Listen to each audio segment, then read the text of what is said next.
We have deprived the people enough of our voices. You guys are voice live now, by the way. Is today the 3rd? Today's the 3rd. Okay. So besides the bit about asking if it's October 3rd, that was an honest question, not the meme, because I forgot what day it was, and then I looked at my computer. I was checking.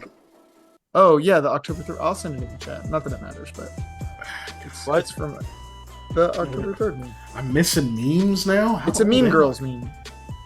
I haven't even turned 33 yet. Why am I this old? You didn't watch Mean Girls, I guess. I did watch Mean Girls. It's one of like the 6 movies I've ever watched in my life. I haven't seen that we haven't forced you to watch, at least. Right? Actually, that's what's weird is like I feel like I haven't seen any movies that anyone ever mentions, but I watched a shitload of movies as a kid. I put it in the for the memes in our Discord. Which, speaking of, this is a great time for me to plug the fact that we have a Discord and then add the link to the chat because I are smart. What link are you gonna add? The I Discord. think you should add Skyward I'm not. Sword. No, I'm gonna add Wind Waker link because that's what our fans deserve. If y'all let me Pick in that how charge, you want. I'll add I like Winkle, Wind Waker because I'm a man of taste. Speaking of Wind Waker, Ow. I really want a GameCube. I don't need a GameCube. I have a Wii somewhere, so I just need the games for a GameCube. But for nostalgia's sake, I really want a GameCube. I'm holding my cup in this in-camera reason. See.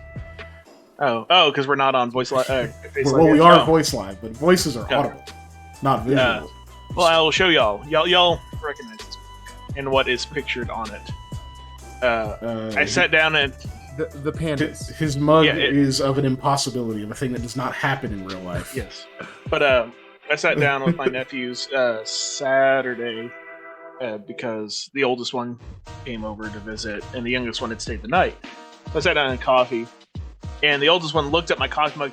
He's like, "What's going on with your coffee mug?" And I was like, "What?" Like expecting something to be on it, and the youngest one goes, "What the heck?" And I like, yeah, guys, don't worry about it. They're wrestling. You're wrestling. Yeah. You're wrestling. It's of pandas wrestling. Wrestling. And by pandas, I mean actual panda bears.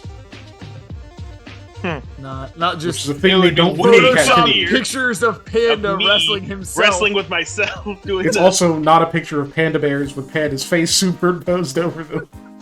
German suplexing myself. Both of which would be hilarious. Yeah, that would be amazing. That's a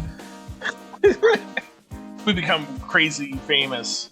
We start coming out with our own line of products. And I drink with this mug so often I make a ripoff of this mug. You suplexing yourself? We don't need to get crazy famous. We just need to make enough money from this to actually throw it into some stupid shit. Yeah, I'm all down for silly stickers. They're merch that 2 people will buy. Yeah. I mean, and I'll get to stick it on dumb stuff here, so I'll enjoy that. That'd be true. Dave, did you get an award for something while we're talking about stuff? I mean, I did, yes. I also won a tournament with my team, not last weekend, but the weekend before last. But I also got voted best D4 center player for EXL this season, which was cool. Nice. I physically have the award like right behind me. I got on Facebook very shortly. I was like, oh, look. I physically have the award.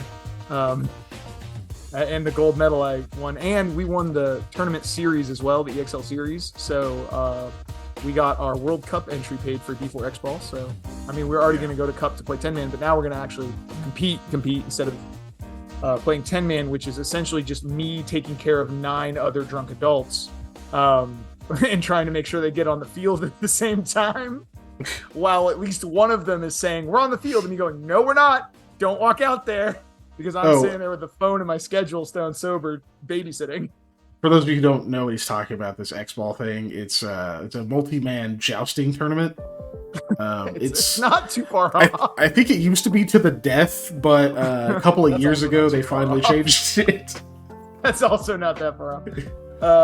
No, I play tournament paintball. Anybody who bothered to check our bios when we started this thing a year ago, oh my god, it's been a year, would know that. But since I can't expect people to actually have done that, I do play competitive paintball on the Bricktown Bucks D4 line. Now D3, I guess, because I ranked up after this year. So nice. Yep. I got this one. Well, I guess 2 last D4 tournaments left, and then I will no longer be able to compete at D4 because this season will be over, and I will have to be a D3 player, which is good. Advancing is good. It's just it's different. Harder. but which also, if I remember correctly, that also used to be to the death until a couple of years ago, and I think they stopped it because it was making the pets sad. So they finally were like, well, okay, fine. I guess it's just, until grievous injury or verbal submission. Submission for sure. Which no one does, so it's always the grievous injury. Yeah. Yeah. I also entered a official sanctioned online Pokemon VGC tournament, which is also to the death. Just so you know, they're gonna have someone come around and shoot you at your home when you lose. So if I'm not back next week, that's why. Deadliest game 3.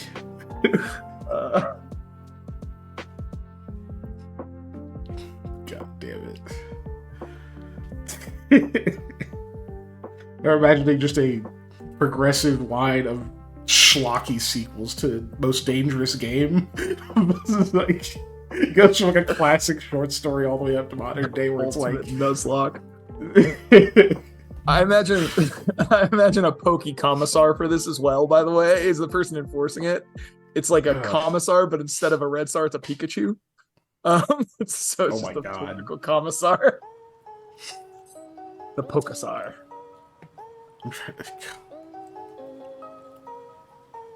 I'm trying to think if there was a game that I would play. Yes. Okay.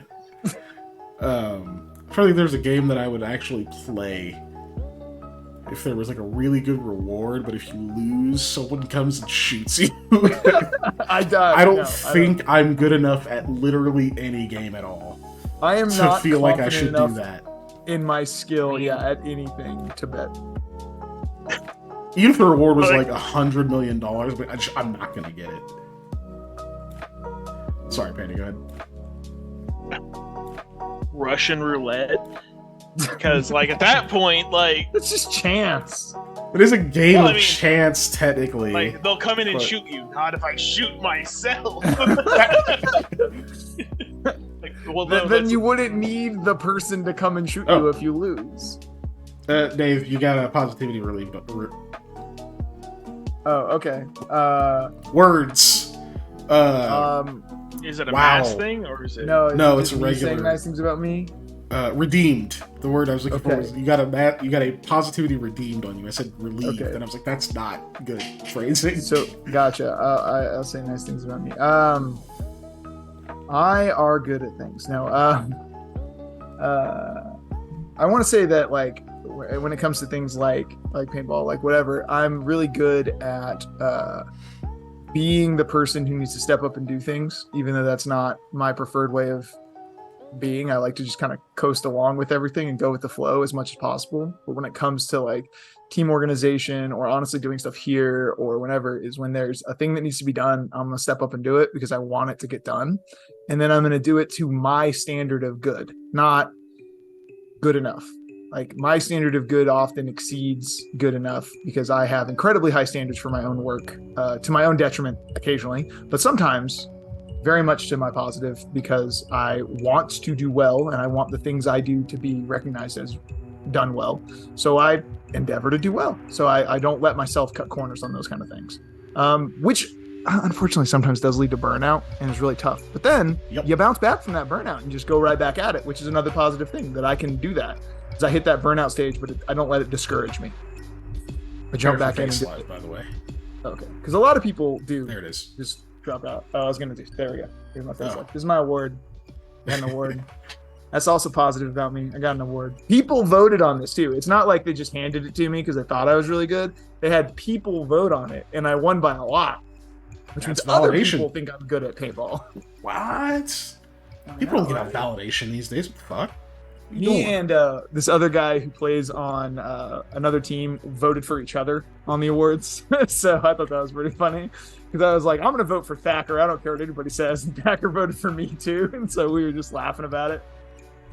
Which also congratulations to Justin Thacker. He just had a baby like a few weeks ago. So that's a big deal. Oh, yeah. He needed a win then.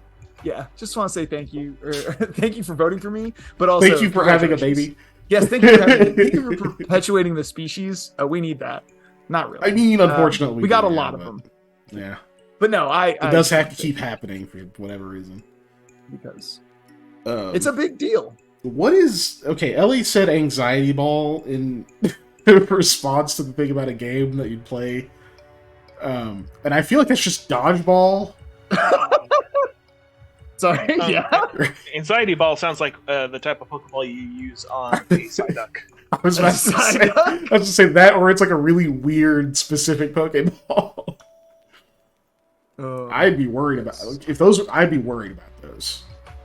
They're not supposed to catch people, but like if somebody threw one at me, I would be really fucking anxious about it, which means I'm more likely to get caught, despite not being allowed to. Oh yes. Yeah, that'd be bad. But and you know what's even worse is like what if you do get caught in a Pokeball or whatever, right? And it's like super nice inside. Yeah. What if it's like way better? Yeah. It's like one of those things when you're sleeping. Yeah. You know, they made the luxury ball, so it's like the super fancy Pokeball, and I'm like, dude, forget apartments. Just let me live in the luxury ball at this point. Like, I live in the Pokemon universe. Can I live in the luxury ball? It's supposed to be really nice in there. Like, I'll just come out when I want to see people I like, and that's it. Apparently, Pokemon can just decide they want to come out too. Right? Yeah. They're just like, fuck this. They got to do it real hard. And they're out. They're just expecting their molecules, and the ball opens. Like, wow, this thing's fucking garbage. It's not even locked. I'll just put them in a kennel, I guess. Like, I have to kennel train all my Pokemon just so they stop fucking up the house. What's going on? Oh god. They keep getting bored and raiding the fridge. I just dodgeball, but you hit a that's a Pokemon, I'm sure. Egg, you go 10,000 further in a Fabergé egg, the really fancy, you know. Fabergé. Okay, no. My brain's a Pokemon. A Fabergé egg, you go 10,000 further in debt, and a family member dies. Oh, that's terrifying. That's way more than anxiety. I don't. That's like what. Debt, thank you. That's what anxiety makes you feel like is going to happen. But for it to be anxiety and not a legitimate fear, it can't actually be real. Like, find Fabergé egg and the IRS audits you. You know what? No, listen, I'll take the audit over the 10,000 further in debt and a family member dying, because I don't make enough for an audit to scare me. It's gonna take them 20 minutes, and they'll be like, "You owe $35. Ah, get out." Like, you're like, "Oh, thank you." I don't mind burying a member of the government. Listen, Panda, that may be all well and good for every other government agency except for the IRS. That more will come. Yeah.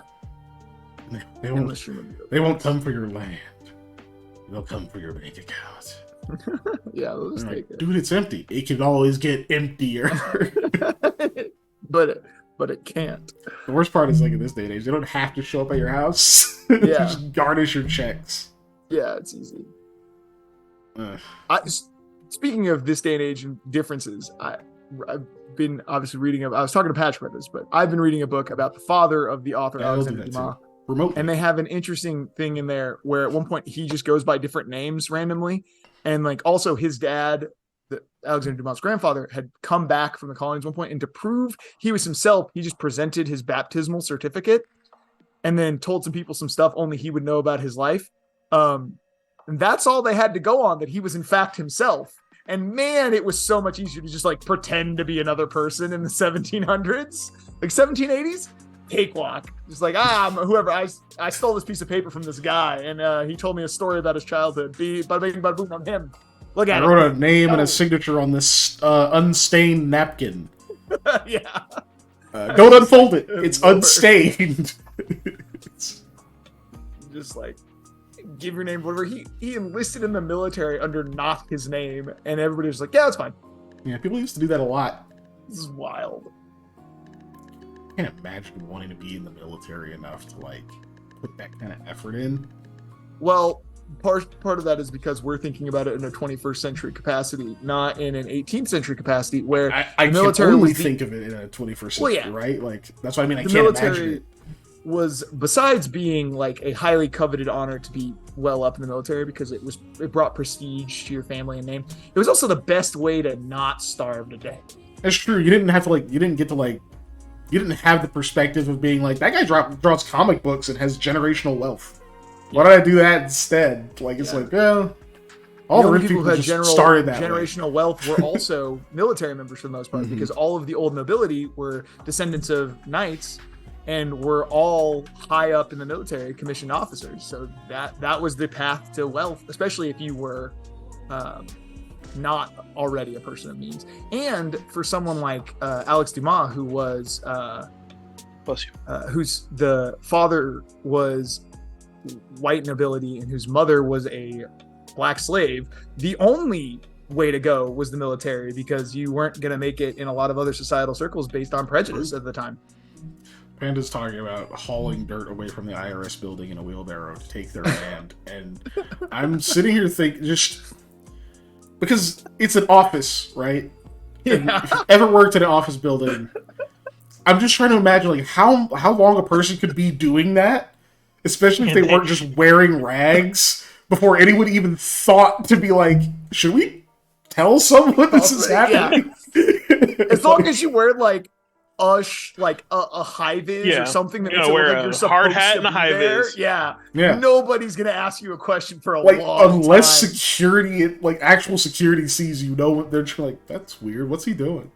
Yeah. Where's he taking that dirt? He's loading it in his car. Real methodical with it. I'm gonna get fucking cones. I'm gonna get the little flags and like the spray paint. I'm gonna have OG&E come out, or I'm gonna figure out where the water lines are at, so I miss all those. You gotta call the number before you dig. Gotta be safe. And they're gonna be like, "That's an IRS building. Why do you need to know that?" And I say, "Shut up." I'm doing a thing. Shut up. You just like, hey, shut up. Can you imagine just like you make like 5 trips, you got like 5 like trunkfuls worth of dirt, and you just like dump it. It's just gone. There's just missing area at the wall. And like, the head of security shows up the next day. He's like, "The fuck is this?" Oh no, the buffering. Oh, apparently we're buffering. That's bad. I bet that's Molly's fault. Oh yeah, I think that's you. Molly. By Molly's fault. We have no. I think that's her internet. No missing frames. Also, yeah, it looks fine on my version of the stream right here. So yeah, we have no missing frames. I think that's you, Malls. I just realized that I didn't join the stream. So I'm gonna do that, and then we should talk about things. Molly somehow has the amazing ability to always keep us on track, in that even by just telling us about this, it has now forced my brain to retrack. Oh, there's a freaking fly in here. Anyways, so Patrick and I were talking, and Panda, I would like to loop you in on this. We should have said this before the stream, but I'm going to loop you in on this. You came in right at the end of us talking about this, actually. We were like, man, I don't know if we can do 4 solid hours of making a TTRPG, because we're scatterbrained as all get out, and we can't stay on track for 4 hours. And eventually it'll devolve into random nonsense instead of us doing what we're supposed to do. And then I just suggested, I was like, hey, why don't we do the first hour of the stream is us doing this catch-up talk or whatever, and we can also do a Q&A about Shard stuff that we will post reminders about in the Discord prior. If I hadn't come up with this idea literally 5 minutes before we were going to stream, we would have done this already. But we'll post a thing for people to ask questions, so we can get to questions, or anybody in chat can ask us questions pertaining to Shard stuff, whether it be lore for Patrick or concepts, ideas, whatever, and we can kind of go over that the first hour of the stream while we also just goof around and do nonsense. So we get all that out of our system, and then we can actually work for the last 3 hours of the stream like we're supposed to do. Yeah. Which grants us a length of 30 minutes of us goofing off. But there's 30 minutes to answer questions or continue to goof off at that point. Or for Panda to stare lost at the computer screen. Completely dissociate. Yeah, you did. You just looked like you were... I need a stream deck that's just like a button I can press it. Just like fucking, there's like the rainbow. Dissociation. Wow. Anyway. Yeah. Fucking hell. Yeah, it's been a week. I took a mental health day yesterday, and it helped, but I didn't sleep. So it only helped so much. Yeah, when I went to bed at 2 something in the morning, you were awake, and when I woke up at 6:40 to go pick up my kid from school, you were also awake. Yeah, I didn't go to bed till like 7 because I was really stupid, and I booted up Baldur's Gate 3 at like 10 p.m. I was like, even as I was doing, I was like, this is a bad idea. I don't have anything to stop. Like, there's nothing that's coming up that's going to stop me. So I'm just going to play this until I'm too tired to keep my eyes open, which is what happened. I did make some progress, though. Hey, that's a plus. So Ellie's got a question. I beat what I think is the hardest fight in the game, probably. And before Ellie's question, though, I do want to say one thing, which is... That's a good question. Will people kindly stop naming their children after themselves? For all the prosperity of history from henceforth, my God, it's confusing. No. I'm super tired of reading things and not knowing which person someone's talking about because them, their kid, and their dad are all named the same thing. Or the Dumas are bad at this anyway. So Alex Dumas' son is Alexander Dumas, but his daughter is Alexandria or something like that. It's basically Alex, but a girl's named Dumas. His second daughter is Louise. His wife's name is Louise. I'm like, stop naming your kids after yourselves. George Foreman just entered the chat, Dave. You might want to chill out on that. George Foreman. It's gonna punch my head off for that one. Jeez. But seriously, the Romans were terrible about it because firstborn son was always named after the father. Then they just started numbering their kids after that. They literally named stuff with numbers. So I was like, I'm over it. Everybody's got the same name as everybody else. You guys are killing me. Ellie's question, though. Yes, to Ellie's question. Would you like to read it, Panda? So question. Sorry. So questions like colon. How fucked would a person be from this would be if they were dropped into shard? Question. So how fucked would a person from this world be if they were dropped into shard? I know that's not what that says. That's not what was spelled, but that's what it meant, I believe. Panda, read this out loud. The one person because it's more entertaining who always manages to jumble his words. It was neither one of us would have read colon. All right, it would have been abandoned. All right, we had to select the one person who would give every part of that statement attention. Colon. If you subscribe to our Patreon, y'all can hear me read lots of things. Oh, that is true. And laugh. When you were doing the thing where it's a bunch of questions in a row, by the way, and everything, you had the upward inflection at the end of every sentence. Also, quipped. Can we talk about quipped? He uses. No, let's answer Ellie's question first, and then we can talk about quipped. All the time. And he asks questions and then uses quipped instead of asked. Quipped is not a question. It sounds, if you don't know what quip means, then you might think it sounds like it's a question, but it is not. It gave me like palpitations and stress while I was playing. I literally almost lost a match of VGC because I stopped, looked at my screen, which is not Panda, does not have a video Panda. It's just thing and went, what? And then was like arguing with the thing for a second, and then was like, oh, I'm playing a match of Pokemon. I'm gonna lose. What turn of Trick Room am I on? Sorry, answer. So to answer Kelly's question, it really depends on the person. I honestly think it's really gonna depend. Peak Mike Tyson. Think of Mike Tyson. I mean, there's like underground fighting pits and shit. Like he would do fine, even at his age. I'm like now would be okay. The problem is like the mentally, I think it'd be troubling because he's got like a whole wife, and if he just got sucked into there, doesn't have his wife and kids, he's gonna turn immediately feral and like kill a lot of people. And which, like, you know, that's not super uncommon in Shard. It's not like people would panic. They just be like, wow, it's a giant dude who just showed up. Like. Not even that. He's more wide. I think he's only 5'9". I'm pretty sure he's my height. He's like not tall.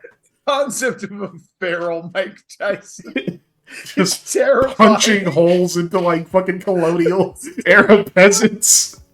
So terrifying. He's He's 5'10". 5. Yeah, so he's an inch He's taller. actually 5'9", because anybody who's 5'10" is 5'9" and saying they're 5'10". You know what? I can argue with him. He can be taller than me if he wants by an inch. I don't give a shit. Have you seen? Did I send you the bit about somebody who's 5'9"? They're like, "How tall are you?" You're like, "Well, I'm 5'9". But if I wear shoes, but people who are 5'10" are really like 5'11", and he gets to where he's like 6'2", and he's like, "So I'm 6'2". You're like, "Dude, no, you're 5'9". You're not even wrong. Other than like, I don't, as a person who is 5'9", and I have been. It's like I started fucking high school. I don't get it. Yeah. Is it a thing that you need inside your? Do you need to be taller inside? Does your soul need to be taller? Or are you trying to like gaslight women who only like tall dudes into thinking you're taller than you are, which isn't gonna help? Like, you still gotta do this, you know? Yes. For your tall queen. No, but guys, Napoleon was 5'7", and he conquered most of Europe, so it's fine. You're good. A lot of people were 5'7". Yeah. Yeah, short people. Some still are. I mean, yeah, they're fucking short. They're fucking short. I mean, but we have progressively gotten taller as a society. So yeah. in the 1800s, when Napoleon was conquering Europe, you would have been a tall person, Patrick, instead of an average height person. Yeah, because 5'7" was average. I think in this year, 5'9" is still average height for an American male. I believe. Yeah. I think it's between. It's gonna change, which is right at 5'9". So yeah. But yeah, Molly's gonna beat you up, Panda. You better watch out. Molly's gonna beat you up. Next session, I don't know what you did. Sam's going to walk off. And I said short people. Yeah. Oh, because I mean, you're like 5'7", 5'8", Molly. That's average for a female. I'm pretty sure 5'7" is, or 5'6". Height's height. I don't know. Also, I feel weird because there's like anyway, it doesn't matter. So it depends on the person. Yeah, obviously, Mike Tyson would do very poorly, but like he'd be effective. It's one way to put it. So like, if it was, I'd be absolutely fucked. I would have no real skills to support me in that world, other than that I know it better than most people would because I made it the fuck up. That's like having the like secret cheat code map of something, but also not being able to operate the controller. Exactly. You're like, I know how everything works, but I can't get anywhere. I can't do it. Like, I can't fucking invoke. I know it because I made it up, but I don't have the ability to do it. Like, so I couldn't like do that. It's just like a 32-year-old man just popping up in this place, even though I know shit, and be like, okay, well, I don't have time to like skill build. I definitely can't get a job. I'm way out of shape. Can't even do manual labor at this point. Not for a living. I'm in trouble, right? Now, if you're like a fucking doomsday prepper or something, and you got like a whole bunch of just weird random skills, or if you also are just really ADHD and have a bunch of weird random skills that happen to apply to a previous era, slowly raises my hand. You'll probably be alright. You'll find something, you know. Though I don't know how we would, humans from here would translate. Yes, Crispy and maybe Dave and probably Panda would be fine because like they know shit. At the very least, if you know how to shoot, you can join the military. I mean, yeah. Which I don't. So I'd try and get into firearm development because I know shit. I don't know. Yeah, you technically know like future shit, right? Yeah. By comparison. And like, yeah, I know like computers and stuff, but they're so far removed from that, like those skills are useless. You don't know a John Moses Browning? Who? Okay, so come to bring the gospel. Oh, it's a thing I invented. Let me show you how it works. Oh my gosh. The gospel. Me, John Moses.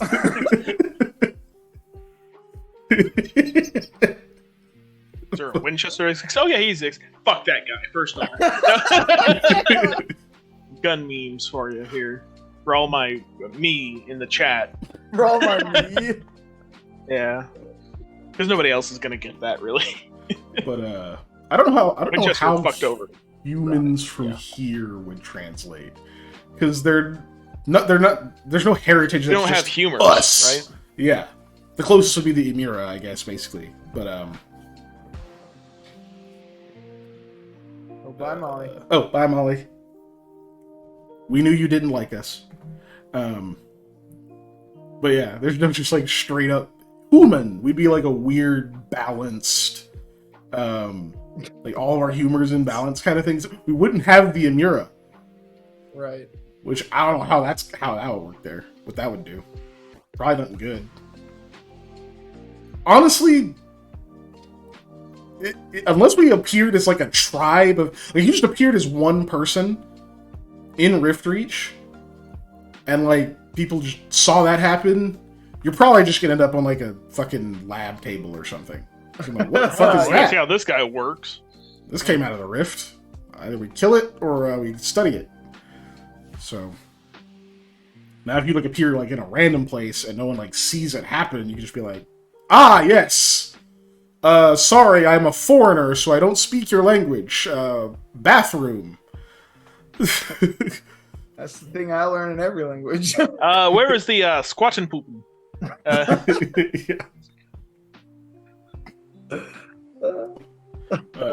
Burn the I love witches. making I mean, up shit kind like of. that. But yeah. I mean, but like, assuming we didn't run into like language and just those general logistics, like, yeah, it depends on the person. I imagine there's plenty of people who would probably manage. Plenty who would be absolutely screwed. Flat earthers. What about flat earthers? God, they're already so delusional. It's like, You can't just go hard on that. I don't they know. even Like, think happened. They'd be like, "Oh, I flipped on to the other side."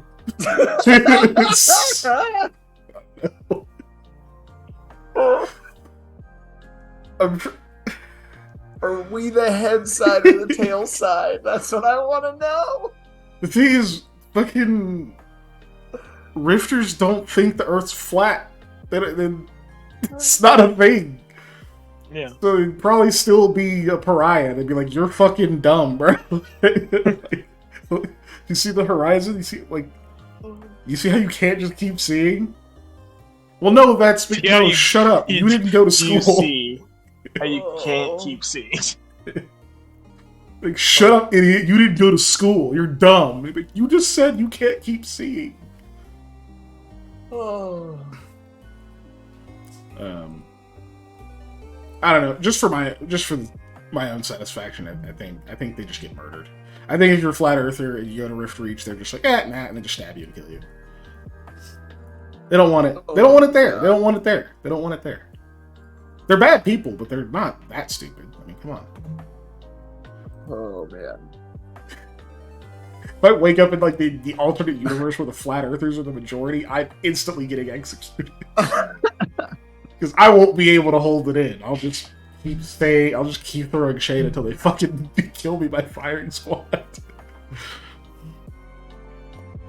Ooh, firing squad reminds me. Patrick, let me pitch that alternate character idea at you eventually. Okay. I will make I don't know when we'll have time for that, but eventually I'll just throw that at you. I will make a note of it. Nor will I need Metal an alternate teeth. character. Yeah, metal teeth. That's all you gotta write. Okay. Nor we will should I actually hopefully do need something. this alternate character because Ren is Hopefully. invincible. At least in his own mind. We'll see It also if gets that, harder to replace characters the higher level you get. Like, oh yeah. narratively, it gets harder. Yes. Yes. But almost went to the away screen, which would be incorrect. Let's do some kind of stuff. Yeah, let's do the thing. Actually, hold on. Before we do the thing, I'm gonna go pee, so I don't have to go pee in the middle of us doing That's the what I thing. thought you were gonna say. Yeah. So I'm gonna do that real fast, and then we'll come back and do the thing. Dave's gonna pee. There we go. 360. Look, okay. I know I can't say normal words good a lot of times, but seashells is another word that I had. Like, if I don't focus on my mouth working properly, seashells is really hard to say for me. Seashells. I want to say she shells. This is what I mean, it is kind of a weird. She, it does have a weird cadence too. I don't want to say she. Instead of seashells. Seashells by the seashore. Yeah, that one's always been hard for me. Yeah. But Peter Piper picked a peck of peppers was something that I used to be able to do. I can't do it on command, but my speaking is faster than my brain these days. So just like speaking of things are hard to say, shit. You know but you can't say olive juice 3 times fast, and that whole thing of just that phrase. Yeah, it messed with me as a kid because I'm like, what's the difference between 3 times and 2 times fast? Those are both really fast. Like, yeah, not my friend. It's like double versus triple speed.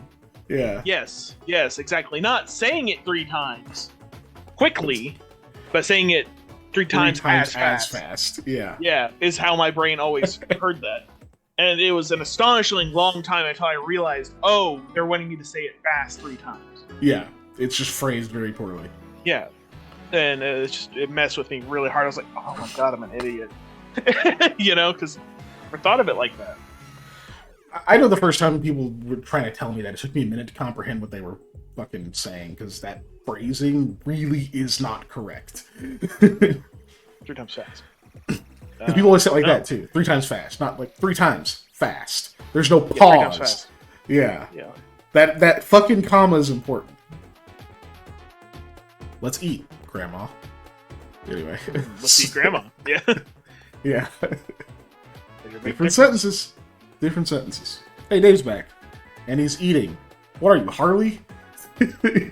What are you, me? You go to the bathroom when you're talking to your friends, and then you're like, oh, well, there's food in here, too. Maybe I'll get a drink cookies from my daughter's stash of cookies. I say stole. I bought them. They're mine. And because I'm not important, I'll go pee now. I wanted to fill the gap, so. Enjoy. I'm seeing if it's going to rearrange when you leave. It shouldn't. Let's see. Well, excuse me. Nope. Hey, it's my real name. It's my biblical name. Way to dox yourself there, buddy. I don't know.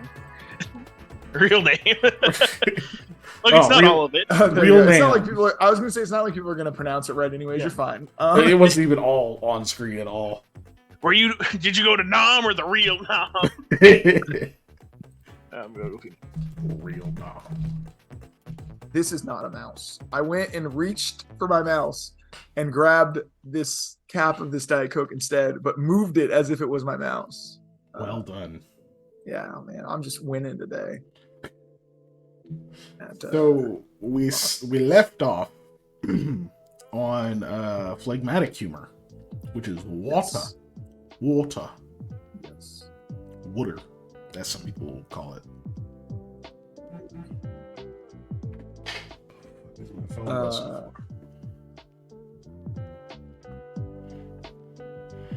Where be my?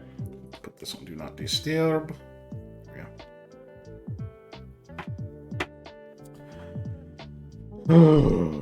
But yes. What do we do? Recap? Let's see. We did get through melancholic, excuse me, which is the black bile or the earth. Eos. Simple, basic conversion from physical to energy. It is a release of melancholic humor. Will create a localized radius of altered gravity. That's right. Which is a cool thing. Yeah. Within 5 yards for 1 round or 10 seconds. If used on the ground or whatever surface that gravity already pulls toward, the gravitational pull is doubled for 1 round. 10 seconds. Shaping, it can shape, soften, or harden any mineral or fully mineral compound. Can affect 5 yards of loose mineral material, 3 yards of solid earthen or crystalline material, 1 yard of metallic material per dose. Biomancy. Temp HP / mitigation. That was the thing we weren't totally sure if we wanted to do temp HP or like just DR. Yeah. We'll come back to this. I misspelled a lot of things last time. Infusion, plus or minus hardness, so basically just increase or decrease the hardness of something. Manifestation, calling the energies and forces from elsewhere. 1 yard of earthen material generated for 3 rounds. Breaks into constituent parts at the end, which would be small stones, earth, sand, etc. Triple cost to manifest metal, which we called mutt metal, because it's just like this really conglomerate alloy of a bunch of different stuff. Turns into broken slag at the end of that period.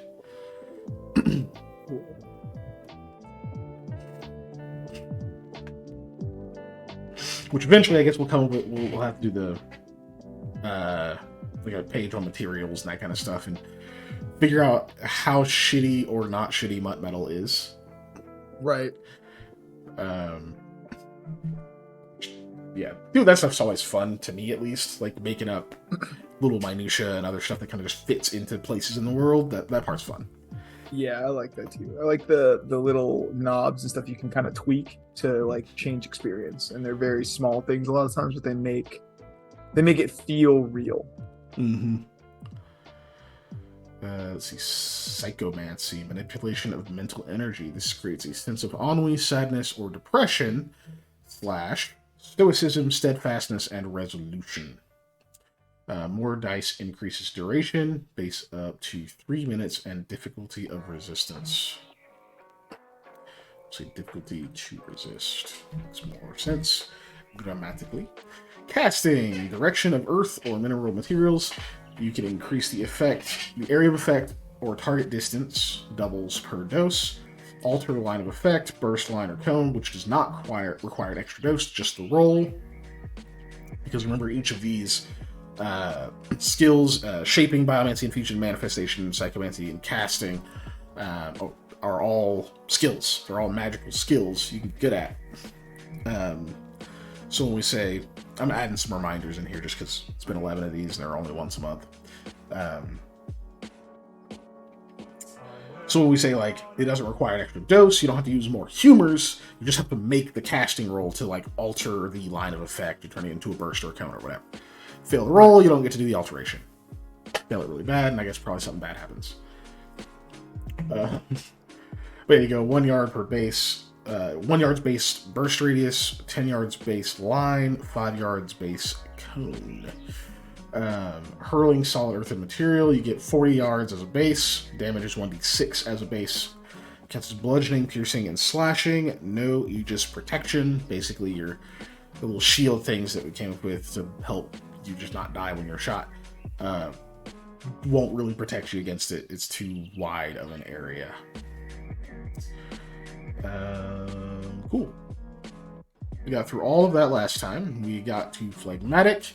We figured out the simple, where it creates you get 8 gallons of water. Yes. Per simple conversion, which is a cubic foot of water, which weighs 60 pounds, which is pretty cool. Or just 8 gallons is pretty nice. So like one use of phlegmatic humor is like, you can quench the thirst of many people as long as they're thirsty for water and not nudes. Yeah, it's got to be the right kind of thirst. It's real important. It's got to be the very right kind. And if they want Sprite, you just got to get Sprite. Yep. No one's gonna get that. No. Those are really stupid commercials. Yes, they were. Obey your thirst. No, yes, they were. No, I don't want to go to jail. Anyway. I think those commercials are what the inspiration for the cactus juice. It's the quenchiest bit from Avatar: The Last Airbender. I really think that had a little bit to do with that. Just like the absurdity of that and peyote. Felt very much, but that felt very much like a Sprite commercial. It kind of did. It was just cactus juice. But cool. So we didn't quite get to shaping or biomancy or infusion. We did do the manifestation. Summon water, 5 yard radius is filled up with water for 3 rounds, 1 round per success. It can either be simple outpouring or as the simple effect, or like a geyser. Lots of water. But those are the only 2 we did on phlegmatic. So we still have our shaping, which I feel like we can imagine, but how do we put that into terms, right? Yeah. Because I'm like imagining, this is water bending essentially. That's like most of the shaping is. It's like, yeah, doing the thing.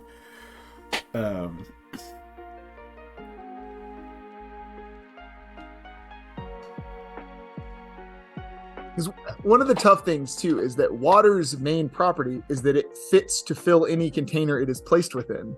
Like already, it already do that. It do that. So this would be being able to defy that and actually get it to take different shapes or forms, or I guess using it to even burst containers, that kind of stuff, to alter the shape it's taking. So it is naturally malleable. So I imagine a lot of the shaping rules are going to be very easy. Yeah. So since we've got shape, soft, and hard, and whatever, could we also do that with shaping? You can alter state of water, like you could freeze it, or do we want to make? I feel like that's probably the only thing that would make sense as what you do with it, especially because water's state of matter is literally how close the molecules are together. Yeah, so that's all it really is. Whether you're expanding or contracting them, right? Right, yeah. When they're frozen, obviously they're in a more of a rigid, crystalline structure, but you have to shove them together to get that to happen first. So exactly, so freeze, melt, or turn into gas, I guess, or vaporize. Yeah. What's it called when it goes straight from a solid to a gas? You could do that too. I can't remember what it. Yeah. It's what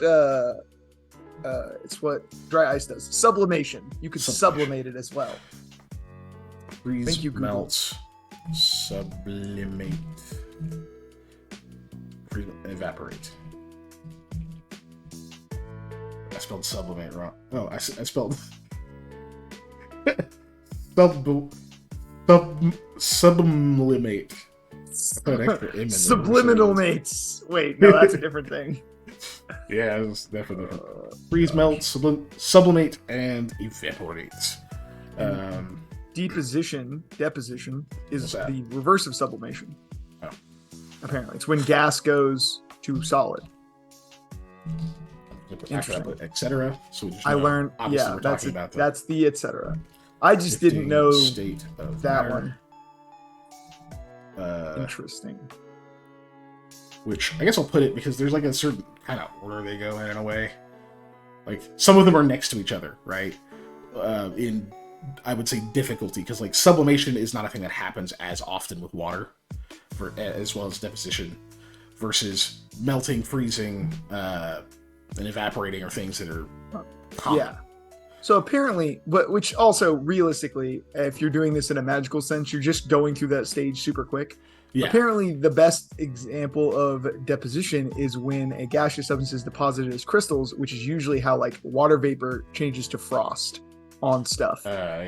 So that's the best example of that. But this is in a more, we're gonna go with a more obviously showy substance of this, where you got fog, let's say, which is water vapor, and you can condense that fog quickly into some ice. So if we were to say freeze, melt, evaporate, those are your easy ones, where we'd say freeze, melt, evaporate's fine. I like that. We don't need extra. We don't need to. But I'm putting the rest. I'm just thinking those are the easy ones. Versus, I imagine skipping a state of matter would be harder. Yeah. Yeah. Are those the only two? Yeah, those are the only two other ones you can do. Cool. To skip the states of matter. It would definitely be harder because you're skipping a state. Right? Yeah. So whereas a basic shaping roll or whatever, just to be I want this water to I want to make it look like a cube. All right, it's one. You get one success on a shaping roll and you're good. Or literally don't botch it. Don't botch it. I demand higher. You want these to be a cube, a perfect cube? I want to make sure all these are 90 degrees. Make your. I really want to make perfectly spherical ice cubes to impress my date. It's just all right, here you go, buddy. If you say cubish, I want to make perfectly spherical ice, but whatever. Yeah. But if you also say I want a perfect sphere, perfect, okay. Yeah, that's all going to be situational, obviously. Eyeball perfect. How about that? Mm-hmm. Instead of saying perfect, you're right. It's all in the wording.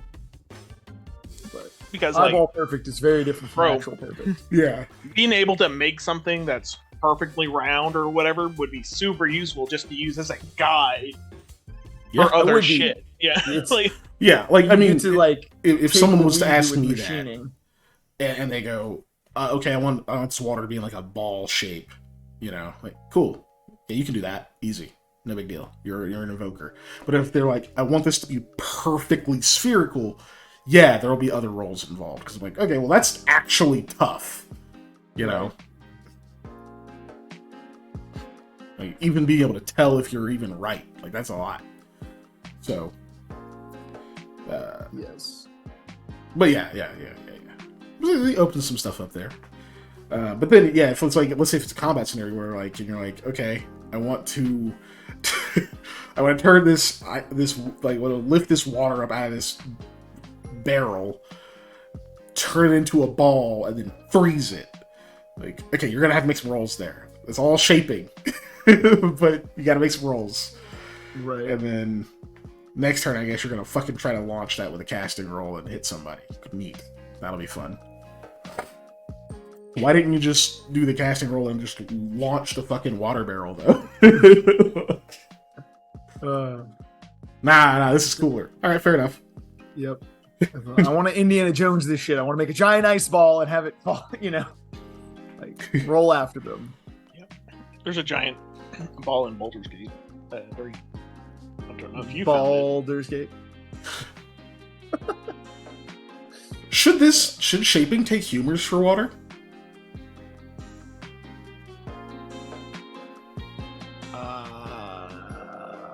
I feel like no. I don't think so unless we're getting into like some really, strenuous stuff. Strenuous. I feel like what we have described thus far, I don't feel like any of those should really take the use of expending humors. Unless you're trying to take like if you're standing in a cloud of fog and you want to shape that entire cloud of fog into now ice crystals to have them like the whole area, like a big area. I'm not talking about just like where you're standing. And then you would have to use like, let's say a casting roll to throw said ice crystal to somebody, but you're going for a very large area and you're skipping a state of matter. Which that might take some humor. Yeah, that makes sense. So we could say sublimation and okay, yeah. Let's get into some of the gritty on this here then, because a lot of the casting rolls don't take humors, right? They're just the direction of. A lot of them don't. I think some of them still do, but so in this case, we can probably assume we don't need casting for phlegmatic to take humors right now, at least. Maybe we'll get there, but I'm trying to think how big an area should we just allow by itself, and maybe we can say. Honestly, because that's the other thing too. If you're trying to like freeze a river, that's going to be way harder, and obviously would require rolls. Sure, yeah. But especially because it's moving liquid, which is harder to freeze. As one, it's a large quantity of liquid because it's a river. That's two, and so like at a certain point, how difficult does it have to be to where you switch from just needing extra successes to also requiring a humor? Yeah. Let's divide it down into. We'll say there's God, this may have to be a thing you do retroactively too for some stuff. We have because we got simple as its own deal, so I don't want to use the phrase simple. But let's say let's go basic, I guess. So like a basic shaping would be freeze. Yeah. No. Maybe not do it that way. Actually, yeah. Freeze, melt, and evaporate are examples of basic ones. How much of that is free? Do we just go with the 1 cubic foot, kind of like with the simple thing, amount of it? Because I'm thinking we define amount and time. Right. So that's what I was thinking is the simple amount is a good place to start, I think. Okay. The cubic foot of water. Affected.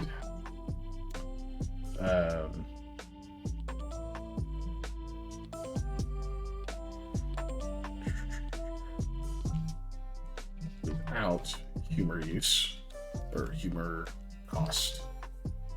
Because I was looking at what we talked about for air, kind of trying to use it as a guide to go off of, essentially, Gotcha. which was that it uses to increase the number of targets or the area of effect where none is specified, right?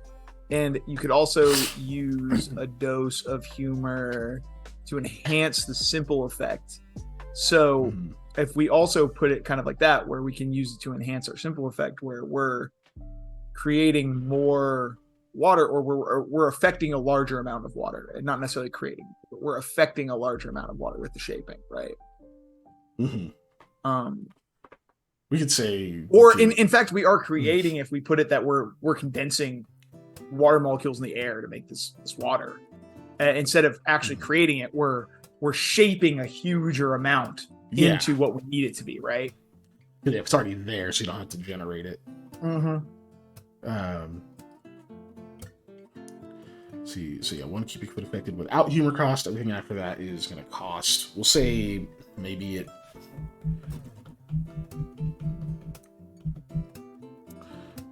Because shaping is still pretty.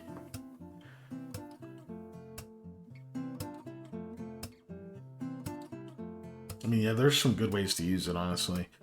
But I'm thinking like maybe you like double it with each dose. Double the area you can do it with. Okay, I like that. 2 per dose.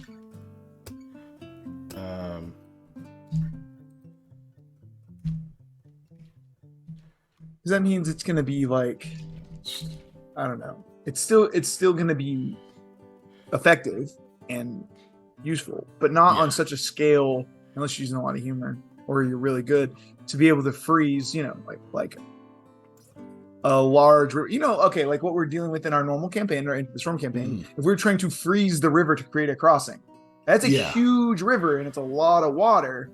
And if you're going to try and freeze that all the way across so that you can walk across it, that's going to take some doing. Standing water is part of basic. Yeah, it's going to take some oomph. Water. Say moving water. Sublimation, deposition, all require at least 1 humor. And since I mentioned Avatar: The Last Airbender, before anybody asks, no, you can't bloodbend people with this. No. That's too broken. Yeah. What if it's a full moon? No. No. Then I guess it's brighter whenever you fail to blood. It's brighter when you fail. More people will see it.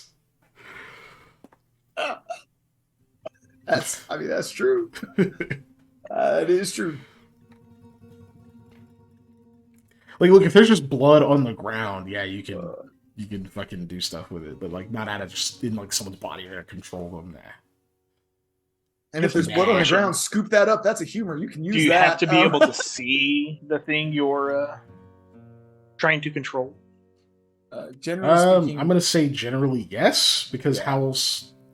Line of sight is required. You don't have like a magic sense that it's there to know to do anything with it if you don't see it or otherwise sense it. Yeah. Generally speaking, you need line of sight to shape. Yeah. There may be some exceptions to that, which is why I wanted to say generally speaking. But as we all know, there's exceptions to basically every rule in everything. Can I somewhere along the line?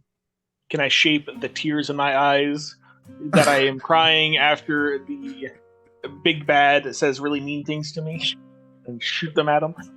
Well, that'd be a casting to shoot them at him, but you could shape them into ice cubes. Cry some ice cubes. Well, they're a little salty. Yeah. You want to vaporize your tears? Be very cold. That'd be really interesting to make it look like you're not crying. You just. I'm not crying. I'm not I'm crying. Steam sauna. coming out I'm of your eyes. steaming. Yeah, you just got a little steam coming off your I'm eyes. not crying. I'm just Why are really you mad. sniffling? Oh gosh. You're wasting good humors. But yeah. But, That's when somebody goes, ice cream, where?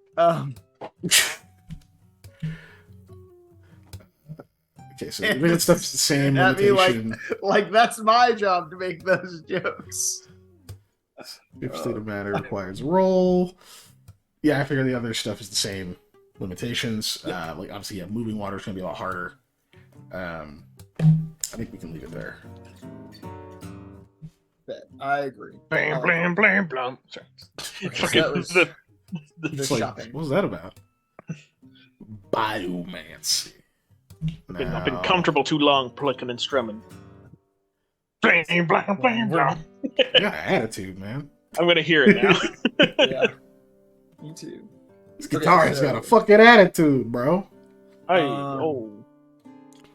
Okay, Biomancy was going to be the same as Earth because we haven't decided.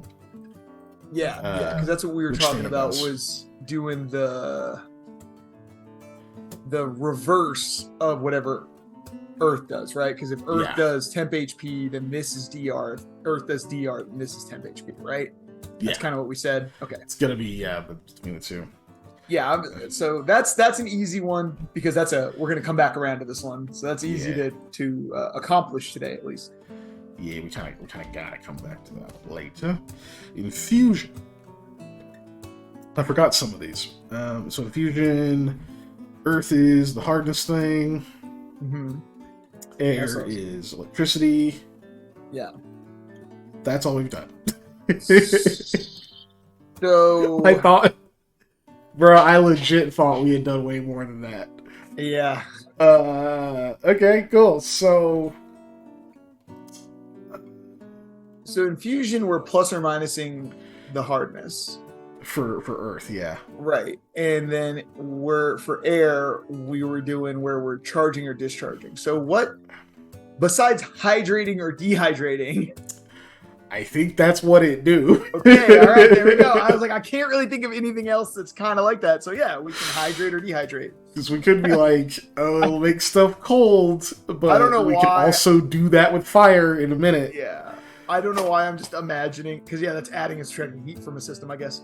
I'm just imagining sponge go big, sponge go small, sponge go big, sponge go small, and it's just like add water, detract water, add water, detract water. Hydrate or desiccate. Oh, God, that's so dumb, but you know. Although, Hydrate man, or that desiccate that would sounds like a suck. great You get tagline. hit with that essentially, like somebody grabs you and they just start pulling the water out of your body. Essentially, getting fucking Dude, that would- desiccated. oof, It's awful. because that's gonna be like knock off on your stamina tracker for sure. You're gonna probably take some, like But that'll deal, or it'll make damage. you more susceptible to damage too. yeah, I'd say. yeah. You That'd be tough. Hydrate or dry out desiccate. and something like Or it's waxy.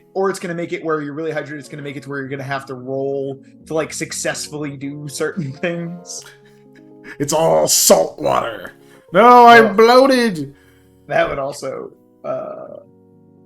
be wild if you specifically had power over salt water instead of just water. Like the swamp water. Salt is a mineral compound. Yeah. You could get it with melancholic humors. I'm gonna do heavy water. You do salt and water, get an earth guy and a water guy together and just mess with people. I'm just trying to make this water really cold. Really salty. Ew. Oh no. You said swamp water panda. Now all I can think of is Bobby Boucher as a phlegmatic invoker. So You've broken me now. great. H2O. Anyways. Okay, so the fuck is the scale on this? Because we Great question. cannot allow it to. We can't follow the simple rule. Yeah. You really fucking. Oh hey, 8 gallons of water out your kills body. somebody. You're dead. You're dead. That just kills somebody. You don't have that much. That's a good question. Or I guess we could do it that way. It's just maybe it takes like. Whereas the simple thing is literally like the time it takes you to invoke it is like less than 10 seconds, right? Mhm. Maybe we just up the scale on this. Yeah. So like, or the time scale, like you don't get to just desiccate that much water out in 10 seconds. Right. Or shit, I don't know, man. Because we had to keep, it's got to still be cool, you know? Yeah. Well, if we're doing it on just a person, separate it from living creatures versus non-living, right? Yeah, that's what I was gonna say. If we're doing it on person, one, they should get like a resistance roll or something to this, because you're literally pulling, liquid out of their body. And then I do think, I think it's gonna be to saturate something with water that is a person is also going to be harder, because that'd be another thing. Just adding water to somebody would be very rough. Difficult. Yeah, be rough Unless on your they're already body. really dehydrated, then it's Just like, get okay, that. Yeah, it's easier. Talk about getting waterlogged. Like Just be flooded. Everything is a way cramping. to die, man. Cells start exploding. Yep. Okay, so we'll go. What? That reminds me of being in, I think it was in high school. I think it was high school health class, where our teacher was like, somebody recently died from drinking too much of this thing that you can find in every house. And everybody's guessing all the stuff. Like, nope, it was water. And it's like somebody legitimately drank like 25 gallons of water or whatever it was in a sitting and died. Yeah. And I was like, well, that's wild, first off. Right? And secondly, like, how did you get that far? Like, how did you drink that much without? I don't feel like you can. I feel like you just at a certain point, your just body's gonna be like, well, we're gonna just vomit all of this up. Yeah. But I think the effect, though, that we really want this to hit, by the way, for like what desiccating a person is like being in the middle of a weight cut. I mean, like coming out it's of like the going sauna, from perfectly healthy to you just coming out of the weight. sauna, in the middle of a weight cut, feeling like you're ready to just collapse from being dehydrated. Yeah. Is the effect we want. And I don't know a good way to like write that or quantify that is the problem. But that's what we want, the like, because that's cool and it's effective and it's evocative in my mind of like what this should be. On a free source, such as standing water or a very large dry sponge. The thing I would think of for this too that would be cool and is to be able to desiccate like a tree and then make it so dried out that you could use it for firewood or something, or like, effective things as well, right? Yeah. You're in, again, I'm thinking too, because we're stuck in Setsegdia. It's like, man, everything is wet, right? And it's just like, I would really like dry firewood and like, bet I got you. Whoop. Yeah. Like, okay.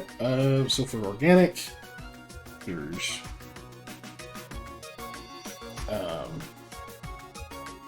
cut this down to how many fucking gallons? How much water is in a human body? I know a lot of us question. A lot of us. I was saying how much blood's in a human body. I mean, yeah, we know that. That's light. That's easy. Yeah. I'm not gonna say it because then people will know that I know it. But I'll look it up. Well, I'm looking it up right percentage-wise, 60%.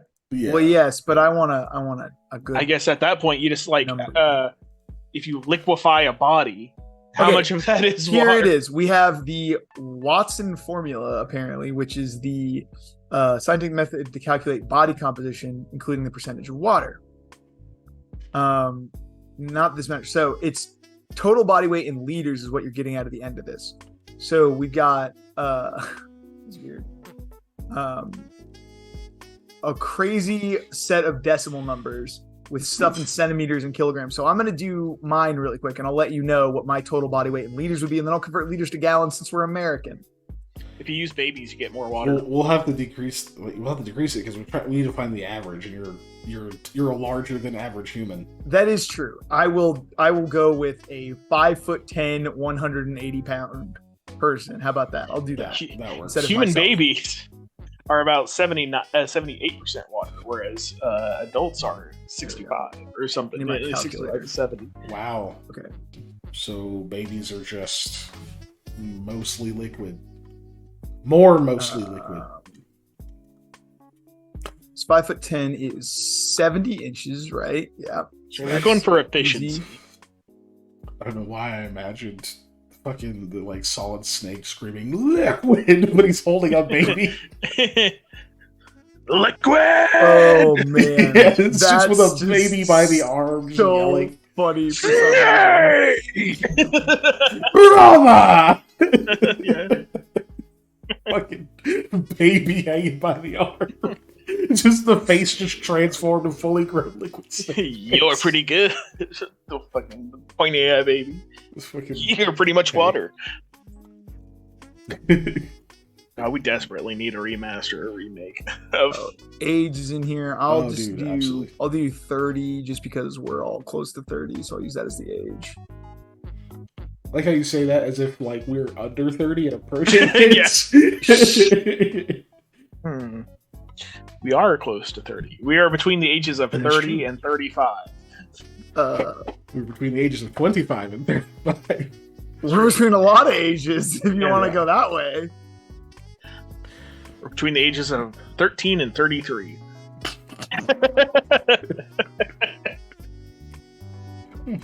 That's a pretty big area. Okay, 23 and 33. Fat. No, but like, wait a minute. Are y'all 33? Most of us. sometimes. I say most of us. Actually, no, it's just me, right? Yeah. Yeah, I will be in a little over a month. Yeah, just barely over a month. Yep. Which is weird because it somehow, I think it's just because the fucking year took forever. Like, it feels like I've been 32 for a long fucking time. Right. I feel But like it's so still my gonna daughter's feel birthday weird is when coming I'm up next not. week as well, and I feel like my daughter's birthday has been next week for a month and a half. So I get that, and that weird sense of like time is not passing the way it's supposed to. Okay. Did I just do that twice? No. What's this from? Oh, okay. Yeah, that's good. All right. Let's see. Now I need.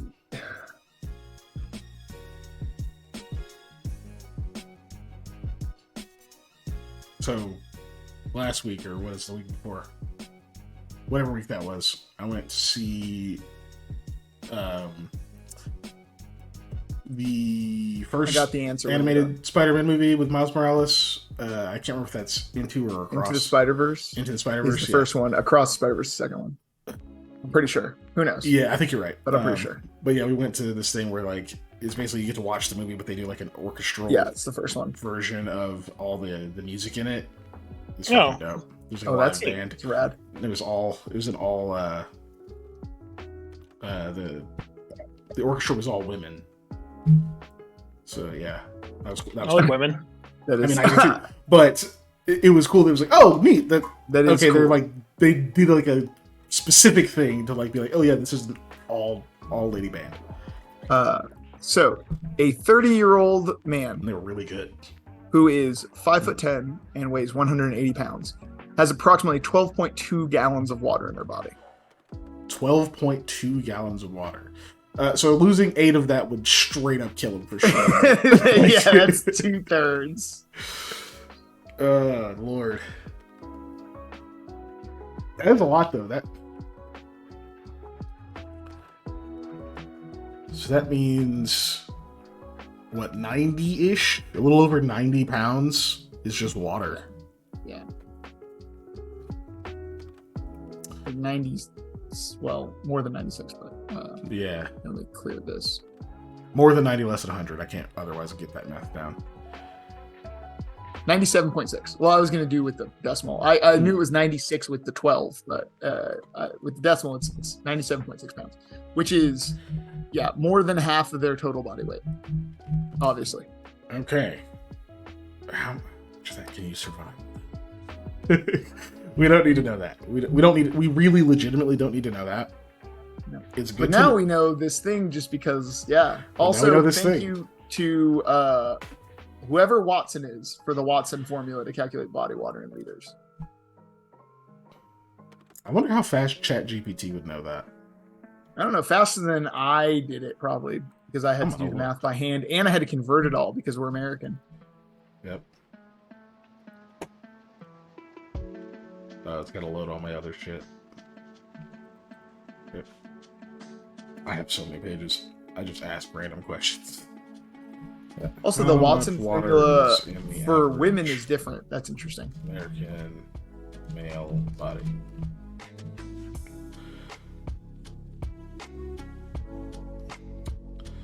Blah blah. For example, if you're a male who weighs 70 kilograms, 154 pounds, you can estimate that he has about 42 kilograms, 92.4 pounds of water in his body. This is roughly equivalent to 42 liters, 11.1 gallons of water, but that's a lighter person than what you did. Yeah. So it was quick as fuck. I'll just say that. Yeah, there you go. That was quick. Jesus, that's a scary AI. Oh, I forgot to say thank you. Thank you. Yes, you gotta say thank you. Gotta Because remember. if not, I told it. oh, they also have recommended when Skynet takes over. They'll remember is what I was gonna say. But, it's the boobs. Guys have more muscles. Gals have more fatty deposits. Yeah, that's why you don't die as early. Fatty deposits are pretty good. They're pretty good for your health. Actually, help you carry the weight.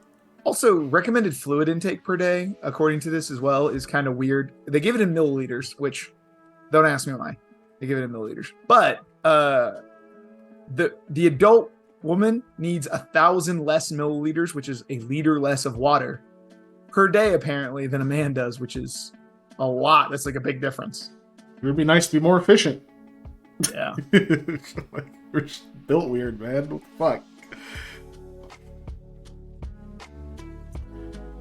An adult male needs about as much water per day as a breastfeeding woman, which is also wild. That the difference there, like in the difference you need while breastfeeding versus not, is also wild. Humans are crazy. We are.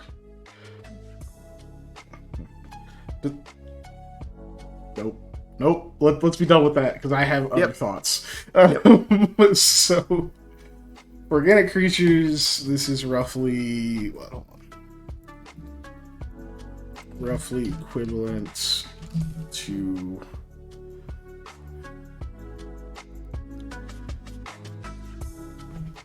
Did we figure out how we're handling? We're not doing exhaustion. We're just doing the condition tracker. Or are we going to have an exhaustion type tracker thing? I think we were just doing the condition tracker, was what we said, and that exhaustion would take ticks off your condition tracker. I'm pretty sure that's what we had said. Yeah, I think you're right. Okay. I'm just trying to think because we don't necessarily want to. Yeah, I can't. Sorry, I had the same thought. I want it to stop, but I don't know how to make it stop. I don't know why my gut reaction was to look up either. There's no way the sound is coming from up. If anywhere is coming from my computer, that's not yours, right? So why up? It even says "Do not disturb" is on. Oh gosh. But yeah. Yeah, it's on. I want no notifications. Set priority notifications. I don't want those. Who told you I had priorities? Windows, get out of here. Get out of here with your shit. Hey, yo. I ain't heard no man. Yeah. So. Damn it, I was about to do that one. Okay. So, I imagine that this is either you. Obviously, if you desiccate a living creature or whatever. Mm-hmm. I don't know if that hits condition. I feel like that just hits straight fucking hit points, man. I don't even know. Might even spread all the way across, right? Like, that's just bad all around. Yeah.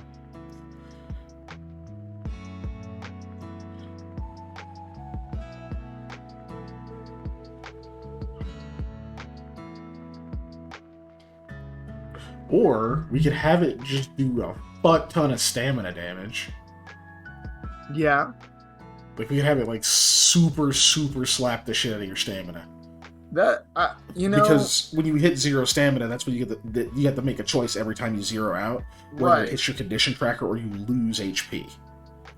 That might be the way to go.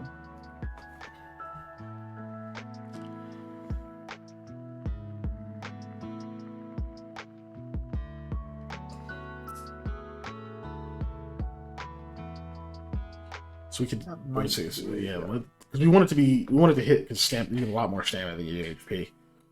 Let's see what we compare it to. Let's make it hit a bit harder than the electricity, probably. Mhm.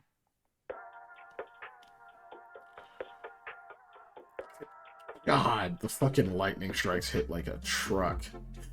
Because 2d6 in this system is not small. No. That's bad. Add or detract 1d6 electricity from an object.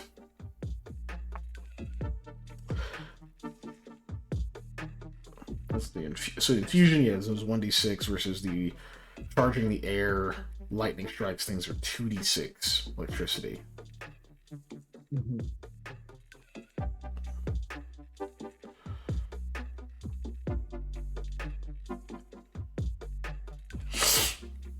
Just had a thought too. Mhm. Could we use this hydrate, desiccate to get rid of things like fog Yeah. over a small area of space, right? Okay, so we I could imagine also so. use it to make fog thicker. Yeah. Okay, that's cool.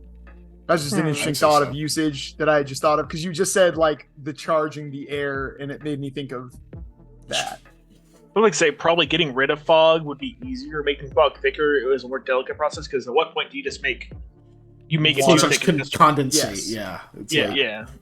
Yeah, it's definitely more of a delicate process to be like, okay, this is as To solid as introduce this fog fog. is gonna get. Yeah. Yeah, Yeah. Without having to do still- other magic shit to keep it aloft. Like, I think that would still be pretty neat to be able to fix visibility issues or create visibility problems. yeah. Creating fog, which is more of a shaping thing, but still.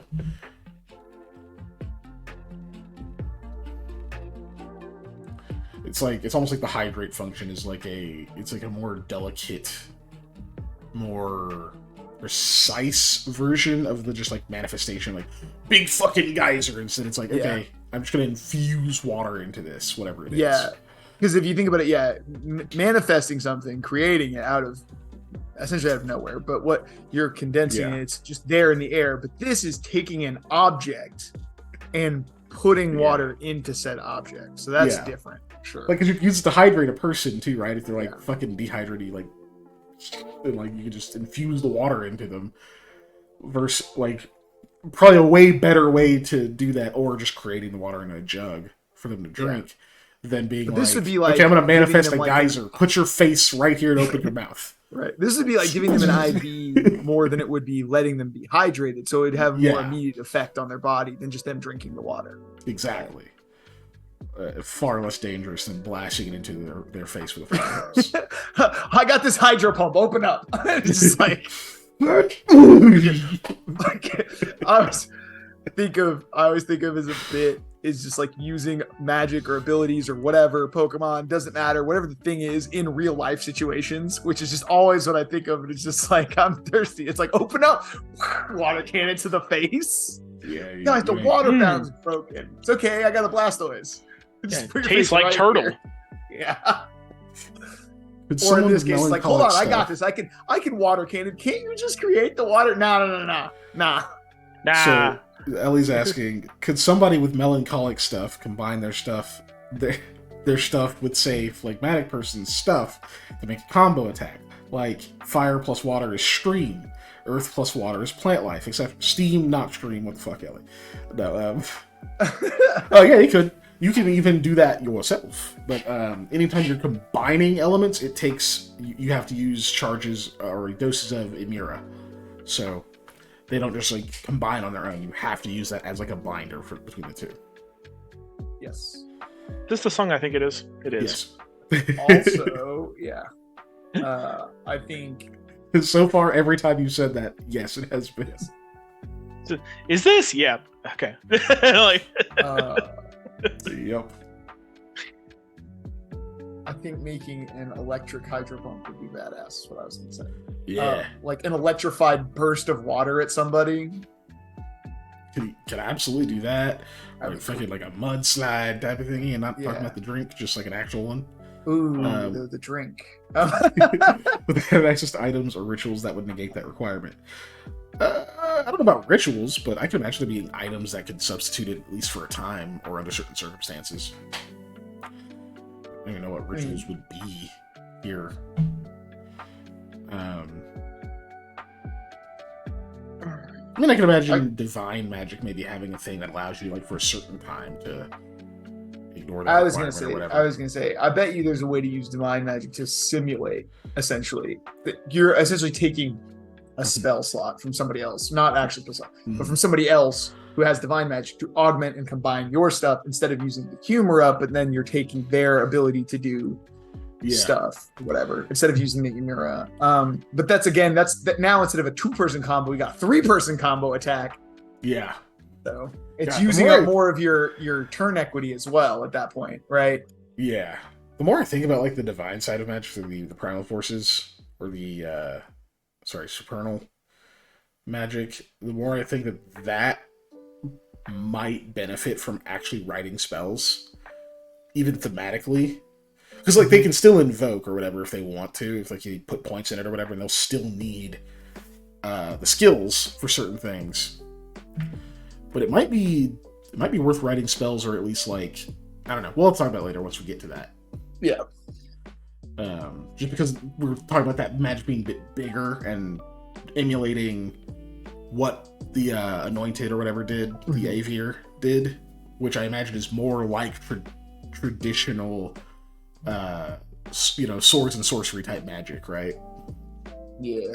So may not necessarily follow all the exact same rules and can do shit that is a lot harder to do with invocations. Right. But yeah, we'll get to that when we get to it. For now, things. So we figured out you don't want to hydrate people with a fire hose. You just touch them on the shoulder and IV them. Yeah, that's probably better. I don't know if you've ever tried to drink from a high pressure water system. It doesn't work too great. Yeah, it doesn't work too great. It's fucking awful. Like get punched in the mouth with water.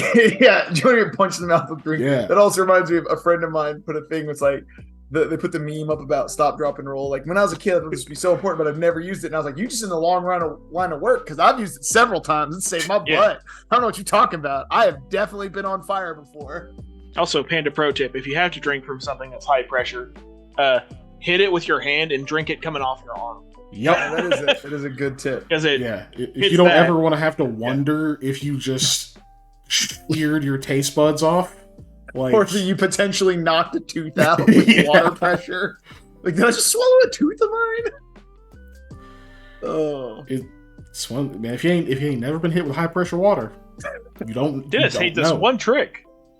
It's like being in with a fire hose, bro. It's like being in a fight. Like, people think they know what it's like until it happens. It's just water, okay? Come here.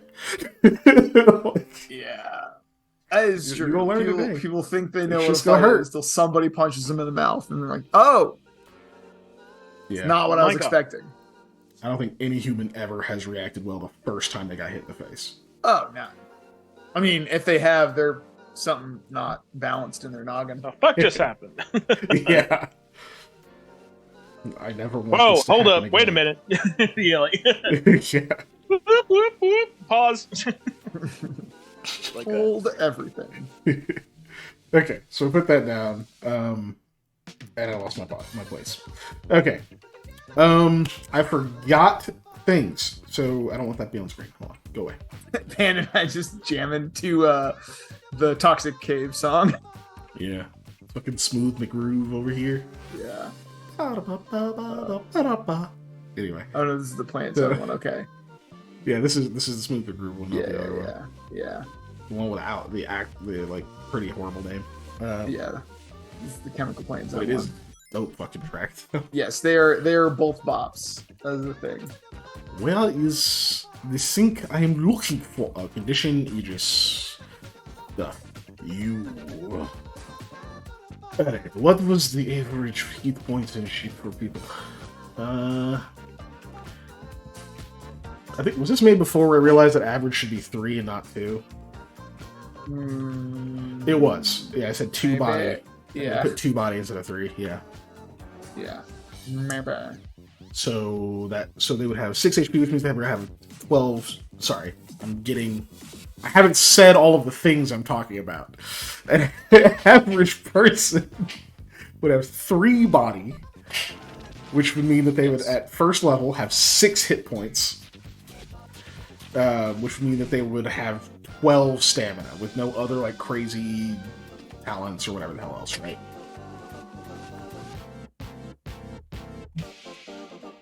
You know what? Pop. I think I was gonna say we should make it stronger than electricity against stamina, but I feel like we should just make it the equivalent of a lightning strike against stamina. Fine. You know, that's fine. So it's 2d6. Yeah, 2d6 against stamina. Just I like get past that. Let me go grab that text.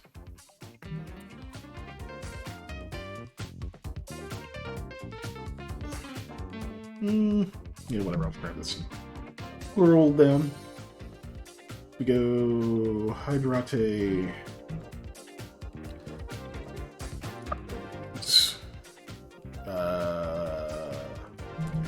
Slightly effect.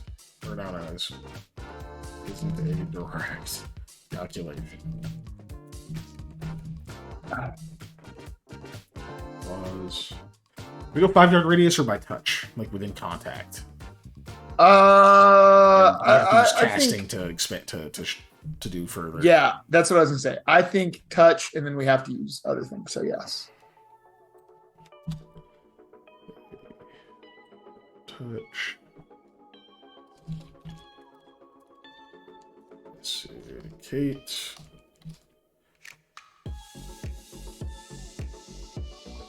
Stamina. Damage. Damage total with each dose plus 2d6. Okay.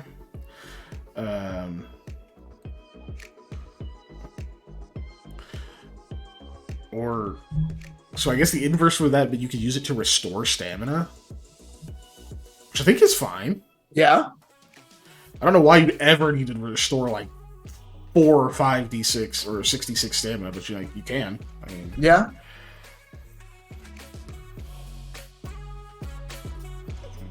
Restoration.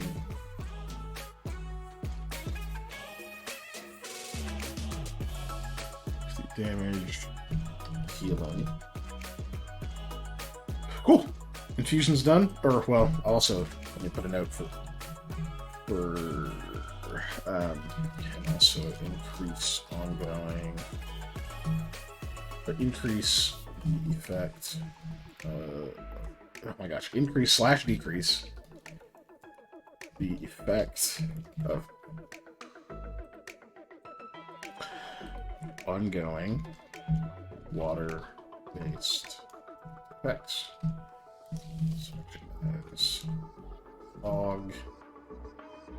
such as fog, whatever. That works.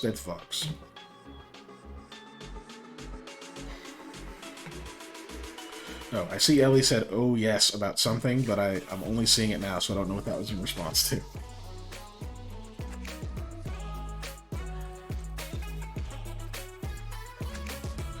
Might be like shoving a shit ton of adrenaline up somebody's ass. Increase strength with a chance of exhaustion when the excess is used up. Yeah, maybe. I don't know, being waterlogged is... I mean, I guess scanning a bunch of water weight would still technically make you stronger. Just have more weight to throw around.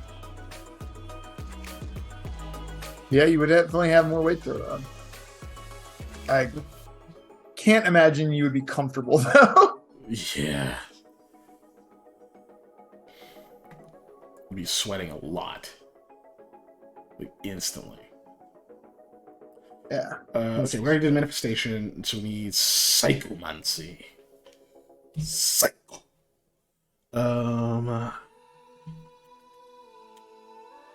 Where did the sync go? I don't remember where the table was. It had all the humor and recovery. Here it is. Humors and recovery. Doses per body, blah, blah, blah. There are 3 aspects. I thought I put that in here. I did. Okay. Wait. Oh, wait. No, that's the sheet I'm on right fucking now. It's at the bottom of this sheet. There we go. Okay. I opened the same sheet that I'm already working in on a different screen. Nice. Oh. Huh. Would actually put rapidly cool objects, desiccation, and saturation in water phlegmatic before. That's funny. Hydration. But... Hydration. Can't drink okay. anymore, or my cells will explode. Sublimation. Cell detonation. Harley, what are you... But... What are you Bork. Bork. I'm dog. He's just Bork. twitchy. He's a twitchy boy. I'm on Twitch right now, Harley. You can't beat the Twitch. I'm on the Twitch. Okay, so we put from water phlegmatic, create a sense of hysteria, mania, and morale boost. I don't know why we put that. I'm assuming it has something to do with what phlegmatic stuff is related to. Yeah. It means, That's what I would think. which I don't know what that is because I didn't put it over there. I put it elsewhere. Phlegmatic. Well, the organ it's related to is the brain. Yeah. Season is autumn. Qualities are cold and moist. Planet, moon, because they thought the moon was a planet back then. Yeah. Oh. Which on Shard is Elu. Age is maturity. So I guess whatever. It doesn't really talk about mental state, but the fact that the organ is related to much as the brain makes me feel like the psychomancy should be pretty strong, right? Yeah. Yeah. Being related to autumn is obviously related to like change and Let's just make people shifting anxious, seasons. Patrick. Let's go. Come on, give people anxiety. I mean, we put. What did we put? I just said it a minute ago. I already forgot. Yeah. It's gonna make people anxious. Hysteria, mania, morale boost, right? So it's Yeah. like fucking whips, mood swing type shit, right? Yeah. Let's give you that What if mania, we- baby. Make a manic. So yeah, we could do the mania hysteria thing. I don't like hysteria. I think it was just from the historical thing that I was looking at. That term is shit, so I'm gonna actually just delete that out of here. Yeah. The women that give Especially, hysteria. yes, I was gonna Give say them the hysteria was just battery-operated, used as this weird catch-all phrase. Right. It doesn't mean that now, but I'm just gonna act like it. Mania it was works then. here. Mania is fine. Um, Also, the word histrionics is such a weird word, talking about hysteria and that same root word and stuff. It's such a weird word. So- Which I also just want to say, quixotic is one of those words that I feel like needs to be pronounced differently. I just thought I'd say that. Yeah, very quipsonic. I quipped. No, quicks, not quip. what are you doing, weirdo? Oh. Yeah, we're gonna. Okay, so well, shit. Let's go look at what are the others? The reason, Let's while see. Patrick's looking that up, the terrible reason I say quixotic should be pronounced differently is because I always think of Don Quixote when I think of quixotic. So I know they're not the same, but that's Store in where Japan? my brain it comes from and so I feel like it should be pronounced more like Quixote, but it's not. Okay, so mania or anxiety, I think works here. Oh no, it literally did come from Don Quixote. Sorry, I just looked at the excerpt. So it should be pronounced more like Quixote. Oh, neat. I didn't know that. Great sense of mania, anxiety, or okay, so mania is really not good. Anxiety is definitely not good. No. Mania can be useful, but it's not really a positive thing. It can be very harmful. Trust me. Ask me aware. how I know. Anyways, ask I'm me very how aware. I know. So mania, anxiety, or so what are the positives? I put morale boost, but like I feel like there's a better way to. There's a better word than morale boost, obviously. Yeah. Inspiration, maybe. Inspiration sounds good. I mean, like I don't know. I want to say like a mental bolster, but that's not the right word. But like to increase confidence, to increase your, literally increase your morale. But yeah, because obviously we said morale boost, but what have we already put for sanguine, psychomancy? It's more like relaxation. Yeah, a fleeting bond or emotional malleability. We're not trying to relax you. We're trying to elevate you. We're trying to pump you up. This is meant to go from. This is meant to be like more of an extreme kind of deal. Yeah. We want the pump. I lost my place. Well, I feel like this too being the pump. This would be like. This sounds terrible, but I want to phrase this in a better way. But it's the good side of mania, right? Where you get all the pump, but none of the like negative hysterics, for lack of a better word. But it's where you get to just have that bonus, that burst of mental energy and confidence. Put morale boost, I guess, man. Yeah, the boost. Because we know what it means, and just it's an overcomplicating it, I guess. Mania, anxiety, inspiration, morale boost, more dice, increases duration. Stupid inside jokes that people who are watching the VOD will not get. We have all known each other for so long and have this dumb. Ghost gets that joke. Yeah, so, I think Ghost gets it. So here's the thing I'm thinking to do. In addition to those, we could have phlegmatic be the humor where you can, if you act like, okay, so you can use it to boost. You can use it to boost other psychomancy abilities. So like, if you just want to use it to like say boost your, I can't quit hearing it now. If you're using like the melancholic effect to make someone have the sense of ennui, you don't have to keep adding melancholic to do that. You can add phlegmatic as just a booster. So it's like that catch-all like brain booster, almost for anything. Okay, I think that'd be kind of cool. So it's like that omega-3, omega vitamin D for your brain. Effect.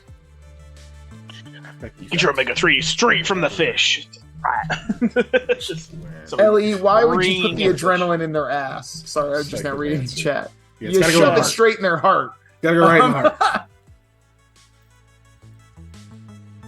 It's booze that you put in your butt. Come on. Oh god. Reminds me of those people coming up with like they look like Tide Pods, but they're full of alcohol. And they're like, oh yeah, you can just pop it in your mouth and it's like a shot to go. Good news, it's a suppository. Yeah, it's like, guys, I don't know how to tell you this, but people are going to put this in their butt and die. From alcohol Professor Farnsworth, sorry. I can't swallow that. Good news. It's a suppository. Yes, again. Oh, jeez. I don't know about you, Ellie, but my butt has a stronger defense than my chest. It is much harder to get my butt than it is to hit me in the chest. You gotta. Well, I guess it depends on who you are. I mean, yeah, like I play a sport, so a lot of men slap my butt. That does happen. Foreplay will lower that DC. I'm just saying, you can get a hatchet for pretty cheap, but like a fancy dinner, those can get real expensive. Almost. I got a suppository and a knife, and one going in you. In case I just couldn't hold that. I was like, nope, not spraying it on the computer anywhere else. Plus, you almost certainly have to buy lube.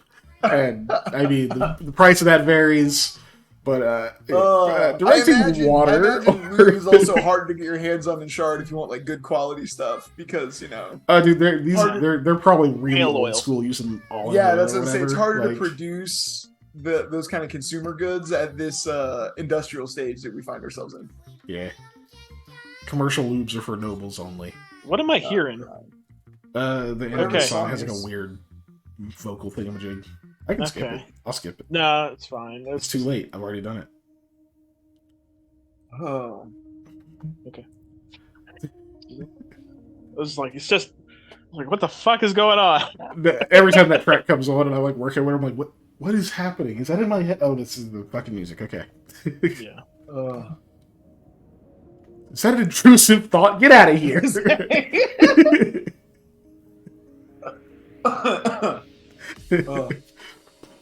Oh my gosh. But, okay, cool. Yeah, water or casting. Water or other watery things. Watery things. Yes. No, Dose, cool, that's normal. Hurling water. Yeah, I want to throw water at somebody. 40-yard based. Damage. If solid, 1d6 base. Yeah. It's just fucking... Just chucking ice at people. Yeah. How you doing there, Ice Chucker? Oh, not so bad, eh? Not so bad, eh? Well, see any first what you gotta do, Nah. though, is you shape the ice into an icicle spear, Yeah. and then you throw it Yeah. for maximum efficacy. Yeah. I guess that's just the difference between piercing and bludgeoning there, really. Yeah. Slashing ants is just like fucking little curved blades of ice shaped. Eesh. Yeah. I do kind of now want somebody to do a cast of this that it's essentially just a hailstorm where it's like raining, let's say, and they use they use casting to direct the rain towards somebody, basically, so that person's like getting rained on essentially, but then they use shaping to make it ice, so they're basically just getting hailed on. It's like a fucking dick move. You're like party. It's like raining. Your party invoker's like, oh, yeah. Just like all the rain splits like violently off of them, just sprays everybody else in the room. Like ah. There's like, bro, could you at least protect the whole party? That would take more humors. Guy with an umbrella that instead of it being over his head is now had it like this sideways to protect him from the party invoker. Like you did. Everyone just shakes themselves like dogs when this thing ends. Your fancy school that didn't keep you dry. Anyway. I would do that if I was an invoker. That I'd walk in and just like do this with my shirt, and then all the water goes like into everything else. It's not even like gradual. It's not like when you press to digitate and the water just kind of comes off. No, it's like bam, and it just shoots out. You're like, God, basic shaping is free, so you get to walk in and just be like, steam. Yeah, that's true too. I am the humidifier. Listen, I'll do the roll. As long as I don't have to use any humors, I'll do the roll to just spray water at everybody. But anyway, cool. That finishes Phlegmatic. We're on Choleric. We're on fire. We are on fire. We finished a thing, and we're not done with the session yet. Right? We still got like 2 hours. That's what last time it took us a whole session to do. The whole session. So we're on fire. We're on baby's favorite element. You know, I mean, starts off as everybody's favorite element. Let's be real. Yeah, that's true. Let's just try to be different. I mean, look. I picked Squirtle first. Actually, I picked Bulbasaur first. I picked Squirtle first because I had a blue version. I just wanted to play what was on the box, but that's not true. I picked Bulbasaur first. I didn't say we should pick starter. Yeah, I know. Thanks for telling it. Well, because what did I do right after that? Went to try and find a fire Pokemon. I was fucking kid. Yeah, to look for a while, huh? Fuck it. Yeah, until I got like a Vulpix, man. It was a first game's so fucking. Yeah. Well, it's mean to fire lovers. The second one, there's no. The worst one is actually Diamond and Pearl. There are no good fire types in that game except Chimchar. Jeez. Like your starter is the fire type that you want to play with. Everything else is just trash. You know the real injustice though is you can't get a Growlithe until like the 7th gym. That's the real injustice. Yeesh, boy. I don't even care. Whatever. I know. Good old. All right. What's the basic fire? So Red. Explode. I was just thinking like Yellow. campfire, essentially, like the similar to the spell campfire, where you're basically just make a small fire. But Lighter you have finger. to, you would have to have like a place to put it. You couldn't just have. It would dissipate if you just made fire in the air. If there's right? nothing, no fuel, it literally Yeah, is, it's still just, it's an energy. You're straight up, just making no a flash fuel. of fire. If there's no fuel, it dissipates immediately. Yeah. If not, then you can make, like, you set up the wood and stuff, you did it, boom, now I got a campfire. But if not, it's just like it's like when you take a can of some aerosol and just go real fast, like for a second. It's like, look, heat. Just straight up, it's just heat, really. Right. So it generates enough heat sharply within 1 square foot to create a roaring campfire. And if you did Fire's that, hard to quantify, so right? If you did that in the vicinity of like a person, it's possible that their clothes caught on fire. Yeah. So you're just igniting flammable things at this point. Yeah, I mean it's hot, so I mean we'll say like 1 base. It doesn't need base 'cause it's simple, so we say 1d6 fire. Yeah. You're just catching something on fire. It'll hurt. It could fuck somebody up real bad. It could definitely kill them. You know, if you roll really good and they're below average hit points or whatever. Or I mean they still have stamina, but still. Yeah. Yeah. But also I think this is one of those things where environmental factors are going to play a big like factor in how effective your simple casting is, or your simple use is, without casting, without shaping, without being able to augment this and like actually use it. You're just making a spark, or a spark, but a quick burst of heat, and that's not going to do a whole lot if it's like raining. Yeah. Like, well, you get like a little bit of pop of steam you can barely see. Yeah.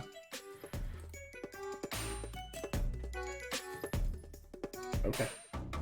Or if you're in a, I don't know, if you're in a canyon that's primarily stone and whatever, you're like, well, I can make the wall hot. You know, you're like, I got make the wall hot. I can make the wall hot. Is it hot? Is it hot? I would say to set something on fire for the simple as well, or to do whatever, it's gonna be touch. Like it's gonna be something you touch.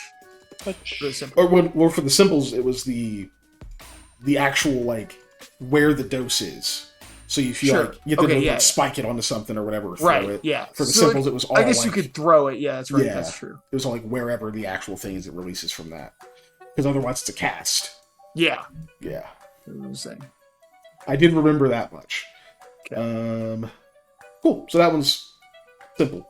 So one big boof. Yeah. Actually, we can make it a square. We can make it a yard. A square yard, just to keep it simple as that, and plus 5 spans. Just one square. Yeah. Since we're using yards as our form of measurement for squares. 1 square. Boof. Yep. Okay, so shaping. Yeah. We make fire big, we make fire small. Yeah, so like... Do we also want to control, like, intensity of fire, let's say? Like, you can, because I'm trying to think if we want this to be shaping, where if you have a fire, but you want it to be a hotter fire, like go from, like, a regular fire to, like, let's say, blue heat. Yeah. You shape to condense it, so you're making the fire hotter, but over a smaller area now. Yeah. What's that? What should be the base damage for... I don't know, not the campfire. Campfire, I think a campfire, if you like fall into it, is we just go for our basic D6, right? Yeah. Or maybe even a D4. Most people aren't going to die falling onto a campfire. They're going to hurt real bad. But... it's going to burn. You're going to get like 2nd, 3rd degree burns, but... Yeah. But unless like, you and that's reflex really your way only out if it's of it. like still going. Like if it doesn't just sputter.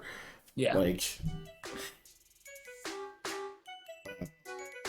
if it's a really good fire, you're going to be hurt pretty goddamn bad. Yeah. But yeah. Either way, how much should we? Because if we God, brain, just put it together, then say it. Okay. I feel like if we can get a baseline for fire damage, then we can scale this up very easily. So, how much damage does 1 square yard of fire deal if you're just in it? So, 2d6 base? Because that's how much a lightning strike will do. Right. I like D4, but I also think then what we do for that is every subsequent round you're on fire, you also take a D4, since you have to, generally, if you catch fire, put the fire out. Yeah. Well, the D4, I was thinking if you fall into just like a campfire. Yeah, no, I'm talking about but then also full we just have, square yard, how much Like if there was like a yard and it was boom, it was on fire, and I just walked Yeah. through it. How much do you think that should do? I mean, that's because here's to tell you kind of where the line of thinking is going. Yes. When we're thinking about condensing a fire, right? I'm thinking for every square yard you condense, it intensifies by however many d6 into that one space. Fair. Right? So if we know how much one space of it does. Let me say you this though. Instead of a d4, why don't you use a d3? That way we just use the same die for everything. Have we actually used a d3 anywhere else? Because Have we used a d4 anywhere else? I think unarmed.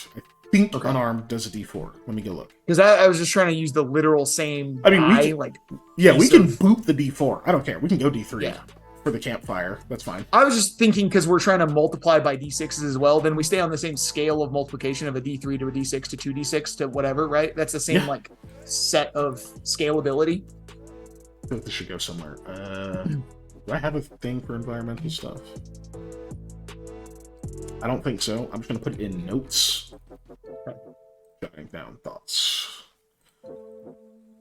So, D6 for a square yard sounds fine to me because that's a big fire, right? That's like jumping into a bonfire. So just one d6 for the square yard?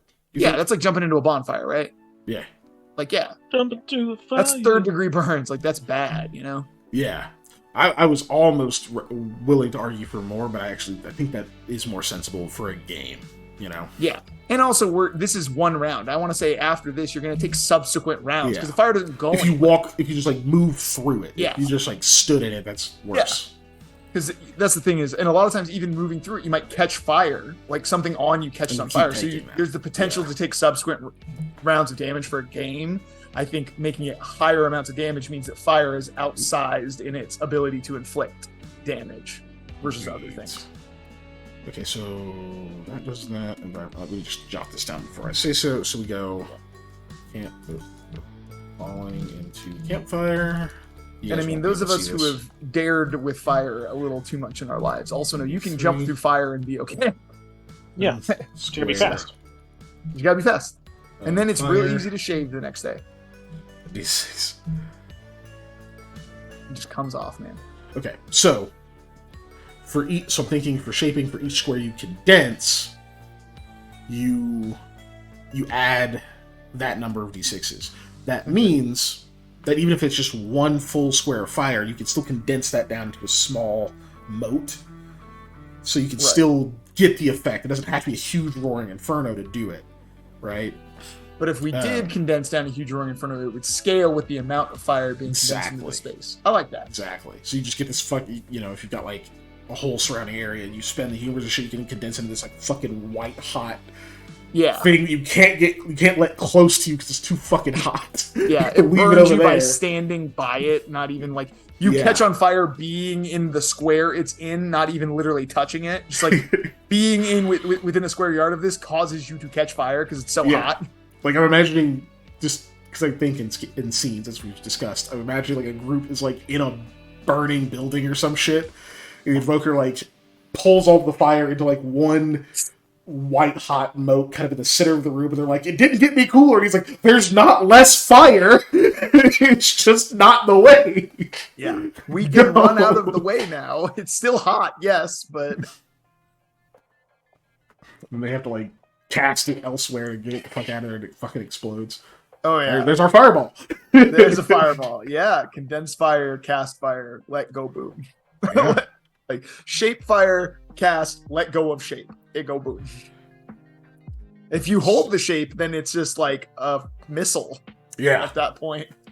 Depending on how fast you fling it. Yeah. Like a whole like room or something. If you're able to like make that happen, that's gonna be a lot of fucking damage. Oh yeah. But cool. I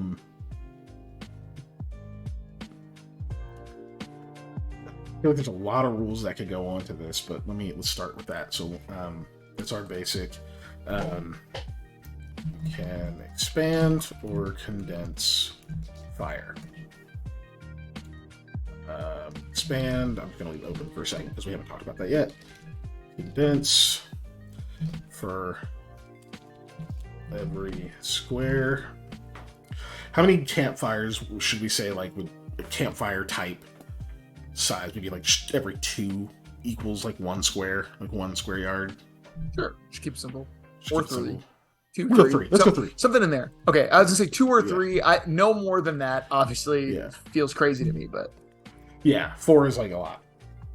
I'll say 3 just because this is not accurate to math. But I'm gonna say this is that a campfire is about a square foot, and we're doing square yards, and 3 feet make up a yard. But obviously, a square yard is much bigger than. You know, just a 3. Yeah, just 3 like separate square feet, right? That's when not does the that same campfire thing. become a bonfire? Yeah, right. When you put 3 of them together, I don't. Yeah.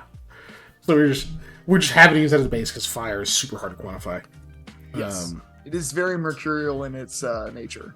I don't want to be playing a game and being like, okay, so this fire is definitely about 400 degrees Fahrenheit. So if you, bro, I just want to set the cactus on fire. Can I even do that? I don't know about cacti. What if I suck the water out of it first? Yeah, then you could. It'd be much. They have a lot of water in them, so it would be much harder to set a cactus on fire. But yep, and you can burn it, but it just probably won't be on fire. I just want you to know that if you Google "can you set a cactus on fire" is the first result. What else would it on your head? Can you set a cactus on the windowsill? Yeah. Can you set a cactus to stun rather than kill? The University of Arizona Department of Agriculture did a study on can a cactus save your home from fire, which is interesting. Good for them. Yeah, from wildfire specifically is what they were talking about. If you like, Dave, I don't mean to derail you. Up front. No, you don't mean to derail my obvious already being derailed by cactuses saving your house from wildfires. Oh, that's really awesome. It's the Ithaca M37s. Do you see the sight though? Yes. I'm looking at it right now. Yeah. This means nothing to everybody else, but it's a shotgun, but they've screwed on one of those tangent like peep sights. Like on the side. It's something you don't see on shotguns. No, that is not. It's usually for like people that are sharpshooting. Yes. I'm looking style at stuff. I zoomed in, by the way, first on the first picture before I realized there was other pictures to zoom. Yeah. Okay, so Dave. Yes, sir. Fireball mechanics. How big a radius should condensed fire expand out into? I want to base it on the D6s, so people, because I don't want people to be like, because I thought initially, oh, it'll just expand to like twice what it was condensed from. But I don't want people to have to be thinking to memorize how much space did it come from. So we just base it on the D6s they gained. So it'd be maybe the radius is the number of D6s.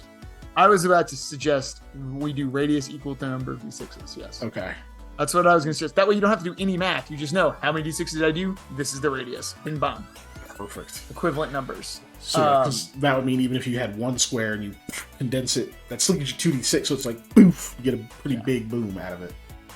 It'd be interesting if you could still condense it and it would just increase the, like, not make it go out farther. You just like smaller area effect with higher damage. Well, you could do that. You just don't let it go into a fireball. Yeah. Or you roll even more shaping or whatever to like condense your explosion. You just keep it tight. Yeah. You just got to do extra rolls for that. Yeah.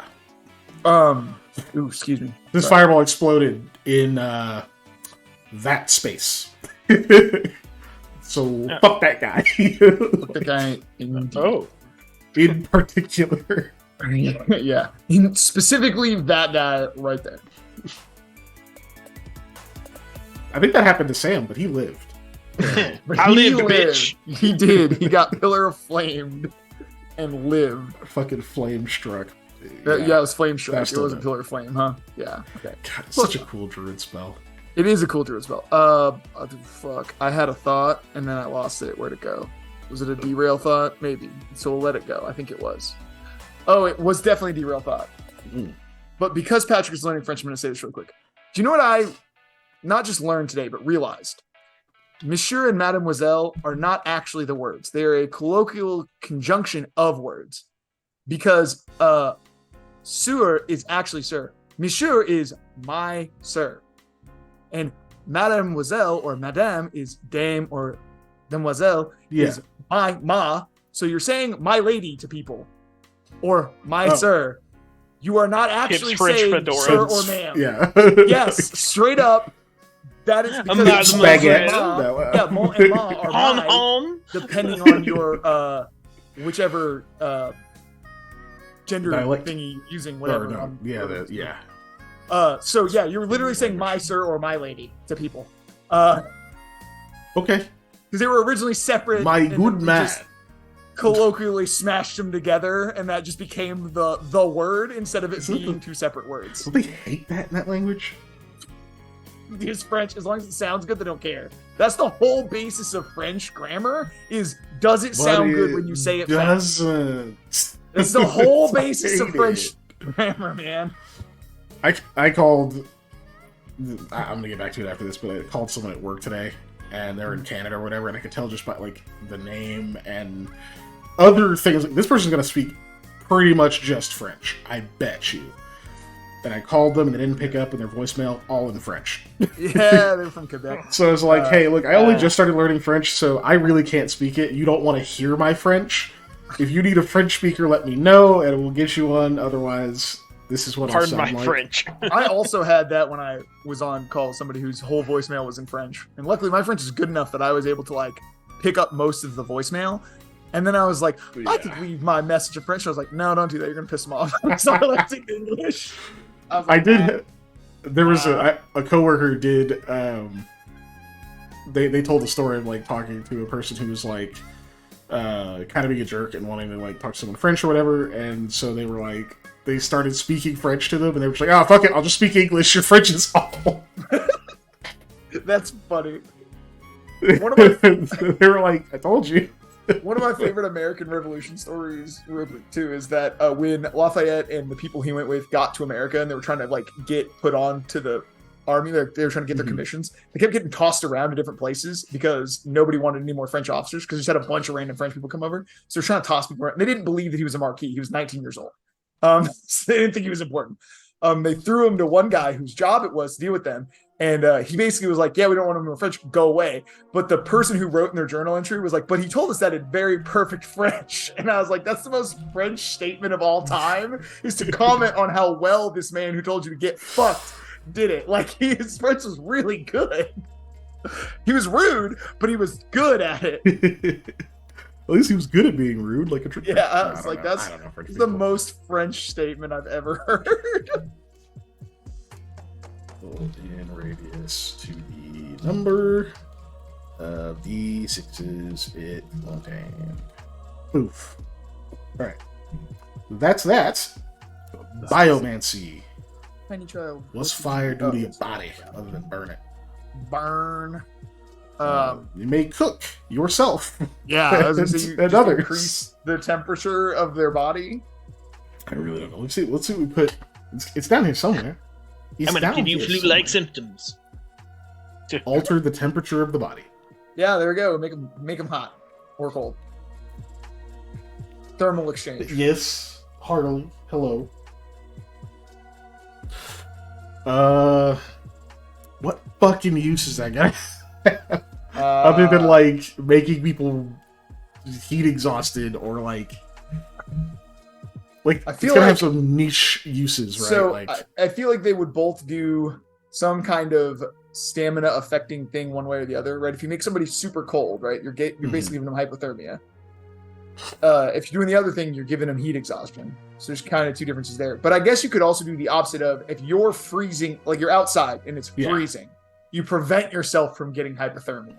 Mm-hmm. It's very environmental for sure. Yeah. If you're somewhere and it's super hot, you can cool your body down faster than your sweating can. Faster than nature's cheat code can cool you down. Your body. You could say each. For real, sweating. We could measure this in. So I imagine environmental stuff is gonna hit stamina tracker or not stamina, condition tracker and stamina, right? So right. So I want to put it this way. How about this? So if you go with the overheating somebody, you can do stamina to them. If you hypothermia somebody, you condition tracker them. But it's only one thing. Whereas the other thing is slightly more of stamina, but it's not like as effective as the water one would be, right? Because water was a lot. This one would be less. I mean, I feel like if we do that, we'd probably just have them both hit stamina, because hitting condition tracker is more extreme. Yeah, right? yeah. But I would think you would have to, it would be way harder to pull the heat from somebody. So to cool them off would require way more from you, the invoker, and you do one, but it's gonna take like a lot more. Yeah. Heating somebody up would be easy. You control fire. Pulling the heat from somebody would be a lot more difficult. Kind of. But in this case, the magic isn't used. You can't make fire in their body. You're using it to push heat into them. Yeah. The body is just as, how to put it? What the fuck is it called? The homeostasis is effective both directions, right? Right. So we're a closed system of homeostasis. But I would say for you, the invoker, it's easier to generate heat than it is to reduce heat. I mean, sure, yeah, but that's fair. Yes, Harley, I see you, big mouth. But also, that also gets into the complication of an ability that does two totally separate things, and then thinking about that in the sense of like trying to quantify the balance of those two things, and then how much it requires to do one versus how much it requires to do the other makes it almost like two totally separate abilities. Yeah, but I also don't want it to just hit stamina tracker. I feel like that's like boring. The same thing as what everything else kind of does. That's biomancy, not everything else, but like. I mean, you could use it to, because it is also magic, so we could also use it to not just be like alter temperature of the body or whatever, right? You could literally use it to resist fire or resist like freezing shit or whatever, right? I was about to say that actually, is that instead of making this offensive, why don't we make this their primary defensive skill? Because everything else for fire is ridiculously offensive. Yeah. Fire is an offensive element. It just is, right? It's destructive by its very nature. In order for it to exist, it has to consume fuel. So it's just naturally offensive and volatile. So why don't we make this their one defensive thing where they are essentially, it's like endure elements almost. It gives them that just functional ability of endure pick elements. which way you're going. Yeah, you get to just endure elements. It's just endure elements, because this would be about keeping your body at the same temperature. And you could also then use that on other people, but we're not giving it this offensive characteristic. We're making it to where it's entirely defensive or supportive. Okay. And then I just had another thought. We're adding a lot here. So, because we have abilities, we have aspects of this that don't use humors, and obviously aspects that cost humors. Right. Is there an argument to have some that just require that you be in possession of them? So, like, maybe being able to, like, if you have choleric humor, you can, like, kind of channel it to use some of the almost like a casting focus. Yeah. So for the, like, endure elements type thing, at a lower level, not like a true, like, it's not going to protect you from fire, but to help you protect from heat or cold, you just need to have it when you get it to just radiate heat for a time, or I think you can do that. Well, and then in that case too, if you literally have the humor, you use the ability on the humor to make that radiate heat instead of you, if you want it to be like a small area. Exactly. I like that. And then if you want to do do out or whatever, if you need to. Yeah, you want to do like literally resist fire or literally resist cold damage, then that's going to require you to use the humor. Exactly. Okay. I like that. So altering temperature of the body.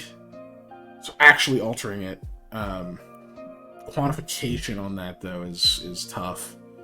Let's say like 1 dose per, because we don't know how these are going to affect. So it's like 1 dose per 2d6 or condition tracker step resisted. This is like if you're spending a dose to like specifically prevent some kind of damage or negative effect that's like about to happen. Right. Yeah. Just use it. I like it. I think it's good, and I like kind of like turning the paradigm of fire on its head for this one thing, for where making it very defensive. Yeah, it's like, since we've been listening to 8-bit and Sonic stuff, it's like the Sonic Flame Shield.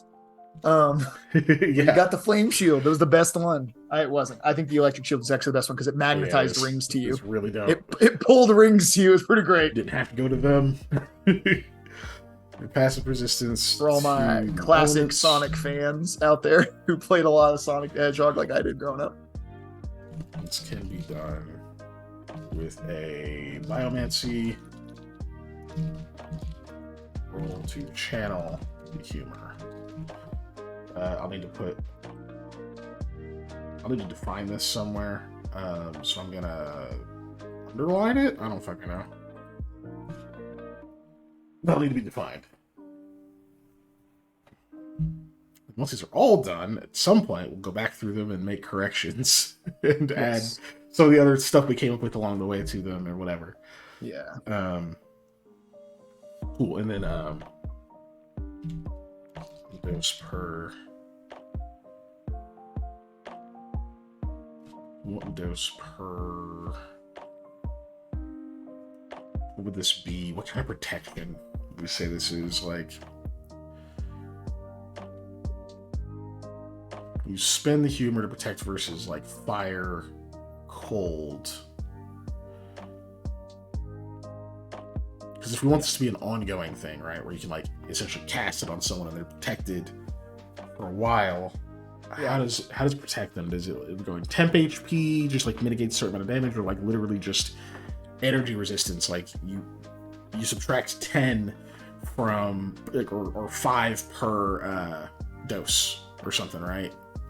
So, man, I hate to say, maybe or we no, should it's a answer this roll. when We we need also successes. answer the other questions, but I think energy resistance probably fits the theme more than just temp HP. I agree. From those. So the other thing is like, how do we differentiate? There's some of these that I think I also kind of forgot this part of it on. How do we differentiate how many doses you use versus how many successes you get on the roll? That's a good question. Because I think maybe the dosage determines how much resistance you get per success. Right. Yeah. We could do that, or we could make this one really heavily skill based and just be like, additional doses are just automatic successes, right? Like you use one expenditure to get the roll, and then each dose you add is just an auto success. I mean, I see the merits to both. Yeah. Or we could maybe do not only an auto success, but like increase in like the duration, right? Sure. Yeah, I like that too. Auto success plus like an extra round or whatever. However, 2 rounds, 3 rounds, I don't know. Depends on what our timetable for it's going to be. Obviously, I feel like we expand because we have to expend a non-easily renewable resource. I think we can expend that. We can extend that time pretty good. So I want to say too, we could do kind of where we're with the other things, which is extra rounds or additional targets, because we've done that with other things where we're doing extra duration or an additional target. So instead of just resist me, also resist both of us now. Like instead of just me, it's but you got to be in proximity with that person, or else it's going to require other rolls, right? Because if you're away from you, you're going to have to like, cast or whatever to be able to make that effect stretch over more than one area. So it's only going to work for like, it works for me, but if I use the additional thing, I can either lengthen it on me, or I can essentially give it like an aura almost of this, because they'd have to be next to you for it to work. Yeah. Okay. So if we're doing that, that means we just need a baseline for how much each success gives you. I was thinking 5, but we could do. I feel like 5 is good. I like 5. Even if you only get 1 success, that's still something. That's still like a chunk. We've kind of gone over many times in here, is our magic numbers are 3, 5, and 10 for the most part. Yeah. So I like 5. It's one of the magic numbers of this game. Okay, so What is this doing? Computer Y. Expend dose of Oh, humor. that's why. No, go away. Tried to open Explorer. Nobody uses Explorer. Resistance to firebolt. Okay, so that would be success, or so it would be 5 resist per success for let's give it like an hour. Yeah. Right. Because defensive ability, like for defensive abilities like this, it's like, even though I'm a student of Pathfinder, right? Like, and that's a very, in a lot of ways, very prep work heavy of kind of knowing what you're going into, or at least thinking through possibilities and choosing the things that are best suited and like when to use them is important. Mm-hmm. We're not really following that same logic, and we're a little bit a little closer to 5e, and that they like that system more likes to reward just having the thing and using it the way it's meant to be used, not like really down to the minutia of, oh, you got to make sure to do this, you know, prepare this here and do this this many hours away. Like it's a little bit more slimmed down on that in that respect. Yes. So I feel like we can extend the time limits for defensive abilities like this, so that people are like, we don't want people to run into the situation of like, okay, I expended all these humors to like resist fire and nothing happened. Right, we just didn't get to that because I only could do it for 10 minutes and everybody needed to take an hour break, like, or whatever, right? So right, yeah. So we give like the base time is 1 hour. And then we're just saying, so each success gives you more resistance, but not more time. More doses gives you more time or more people. Yeah. More doses gives you more time or more people. Yeah. I like that. Or we can have that that either of them can give you more time.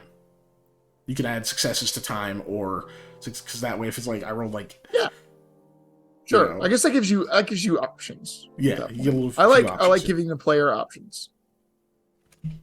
Like letting them choose what to do. That's the point, right? Okay. Yeah. I feel like the more options, so the less super narrow constraints we give people, the easier it is for people to grasp, because they can't say, well, I want to do this thing, and then they have to be told no. And they can be, okay, you can do blank, blank, or blank, and they go, oh, rad, I'll do this one. Right. It's better than, you can only do this one thing. They go, then why would I do that? Yeah, well, that doesn't fit. Something else. Yeah. So it needs a lot of reading, obviously a lot of like going back and being like, what can I do with this? Oh yeah, I can do that. But yes. So that's okay. And then additional doses, add one creature, add one auto success, and one of the following: 1 hour duration, or one additional creature affected.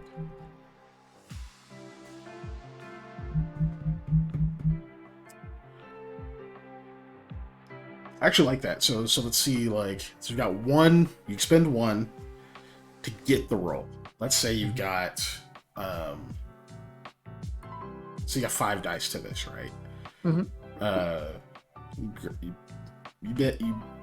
You spend like one additional choleric humor, and you roll 2 successes.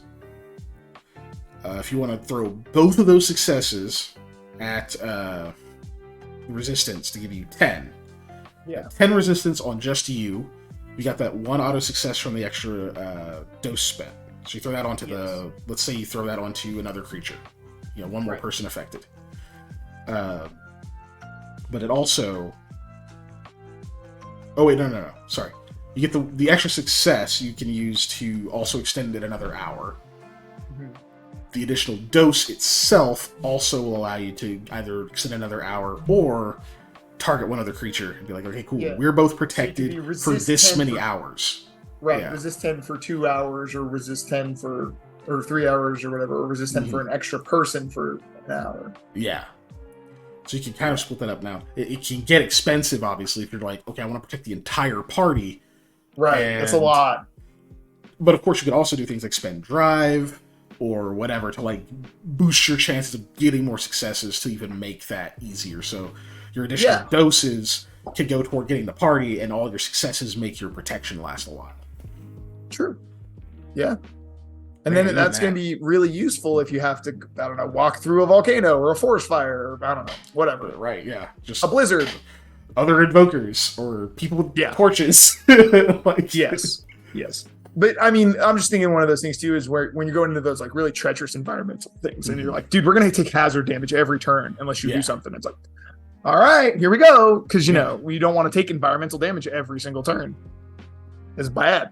Absolutely. It's bad. Cool. That's cool. We got the biomance down. Infusion, I feel like it's pretty fucking. So this is the heat up or cool off an object. That's the other reason I was like, oh, for biomance we shouldn't do this, because infusion is this. Infusion is adding heat to a system, subtracting heat from a system. Yes. Make rock hot. Make rock cold. Make person hot. Make person cold. And at this point, I think if we're using infusion and we're hitting a person, it's basically a touch attack. And they're going to take some just damage, like regular old damage. Yeah. Right, and I think initially, was the original description for infusion for objects? It is. It might have been. Yeah, infusion is specifically objects. Now, granted, with... okay, Phlegmatic's the exception. That's fine. Yeah, because he's water. Yeah, Phlegmatic will be the exception. So infusion, I'm going to steal it from Sanguine. Yeah. That's how we charged objects, whereas this is heat. So this thing, in this case, we make object hot, we make object cold. You could turn hot objects into normal temperature too at that point, right? Yeah, absolutely. So you're like, oh, the thing is red hot, we can't pick it up. Now it's not. Like, let's go. Or cool. Yeah, that'd be a fun party. I guess conductive material would still be the right terminology. Yeah, just grab a hot poker, basically. Be like, look, just grab it. Like, I did it. Is your hand not on fire? You're like, nah. For objects with persistent source of heat, this can stop the not flow. The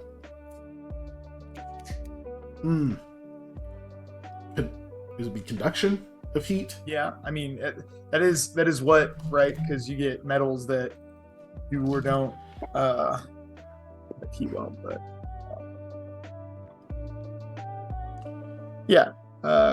heat conduction. Yeah, there's an equation for heat conduction too.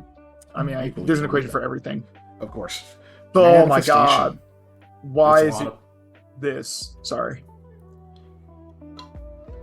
Manifestation. Summon fire. Yes. Beam fire. But Q equals minus K delta T is the conductivity formula. Not that anybody ever needs to know that. I don't like it. I don't like it.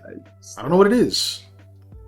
Local heat flux density is equal to the material's conductivity times the temperature gradient. Should this mimic closer? No, it shouldn't at all. It should. I think for manifestation we follow an upscale version of the simple. Right. Yeah, instead of it being like a flash, it is a consistent blaze at this point, right? You're able to generate and continue a blaze of fire in sans fuel, because that was the problem with the simple, right? It's a flash because there's no fuel. So the manifestation is essentially being able to have fire stick around without items to fuel it. Oh, actually that does mimic. Where to go? Here we go. The air again. I think that mimics it. Except just not with the lightning strikes. Yeah, it's just fire. So fire! I feel like... Oh, never mind. I thought that was a new thing. It was not. I'm going to copy and paste this anyway because it's pretty close, and then we'll just reword it. Neat. Manifestation. I'm gonna summon. Good. I got to pee real fast. I'll be right back. All right. Summon fire.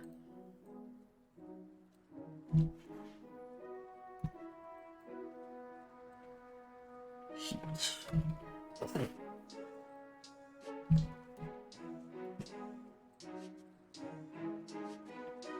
Flames for up to 3 rounds, 1 round per success. Gotta be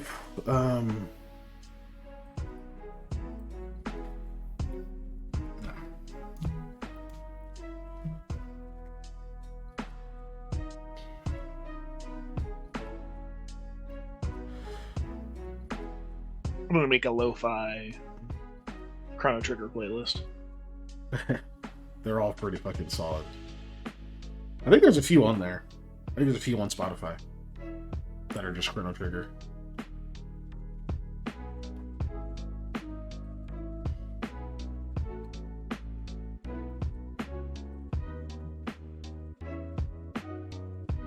Uh-oh. There it goes. Okay, so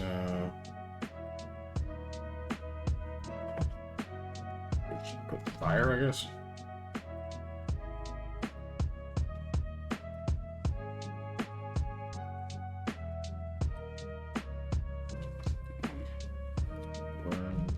There we are.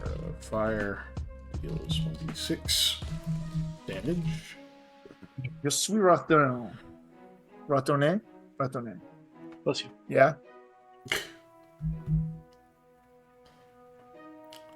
Ooh, that reminds me. Okay. Being on fire deals. Revenue. Returned is revenue. It's not ratonnet. Ratonnet is something else. No. What was the thing? What was the thing? Oh, brain. I thought. It was there. Hold on. Here it is. I never filled up thinking about expanding fire, other than just a condensed flame expanding is the explodey deal. Ratonnet is returned. We how do we spread a fire out if the okay, this will just be so expand rules for shaping. Let's go back to shaping. I feel like that's more just being able to move a fire from one location to another. If there's no like additional source. You're right? not. Yeah, I would say if you were expanding an already existing fire without adding extra fire, you're diluting that fire essentially. So it's going to even be strong enough to do that. So right, depending on the size of the fire. If it's a really big fire, you could spread it out, but then it's going to weaken over certain areas because you can't with just shaping. You cannot make something out of nothing. That is that is literally what this is for. Yeah. Right. Plus, expand is like you can move 1d6 of fire in a square per success up to, I don't know, 10 yards. Right? I don't know, something. Probably not very far. Well, yeah, because you need casting to make it go far, right? Yeah, maybe it's like 5 yards. 6 fire. I just want you to shape it to make fire look like a snake. Fire snake. 5 yards. I don't know. But the other thing is, if you have a consistent source, like if it has like something that is just producing fuel and extra flames or whatever, fuel can be fire. Give me Dabba Dabba Za. I forgot. Speaking of Fire Panda, I just sent you a message. Deals equal. Your eyebrows, dude.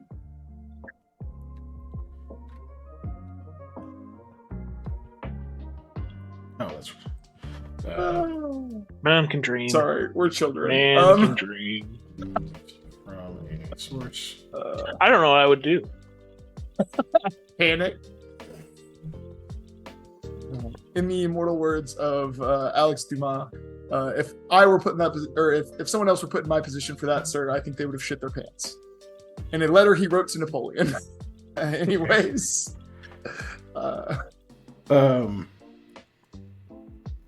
Okay, if there's a source, it does not. If there is a source of fuel and heat, that would continue to produce fire.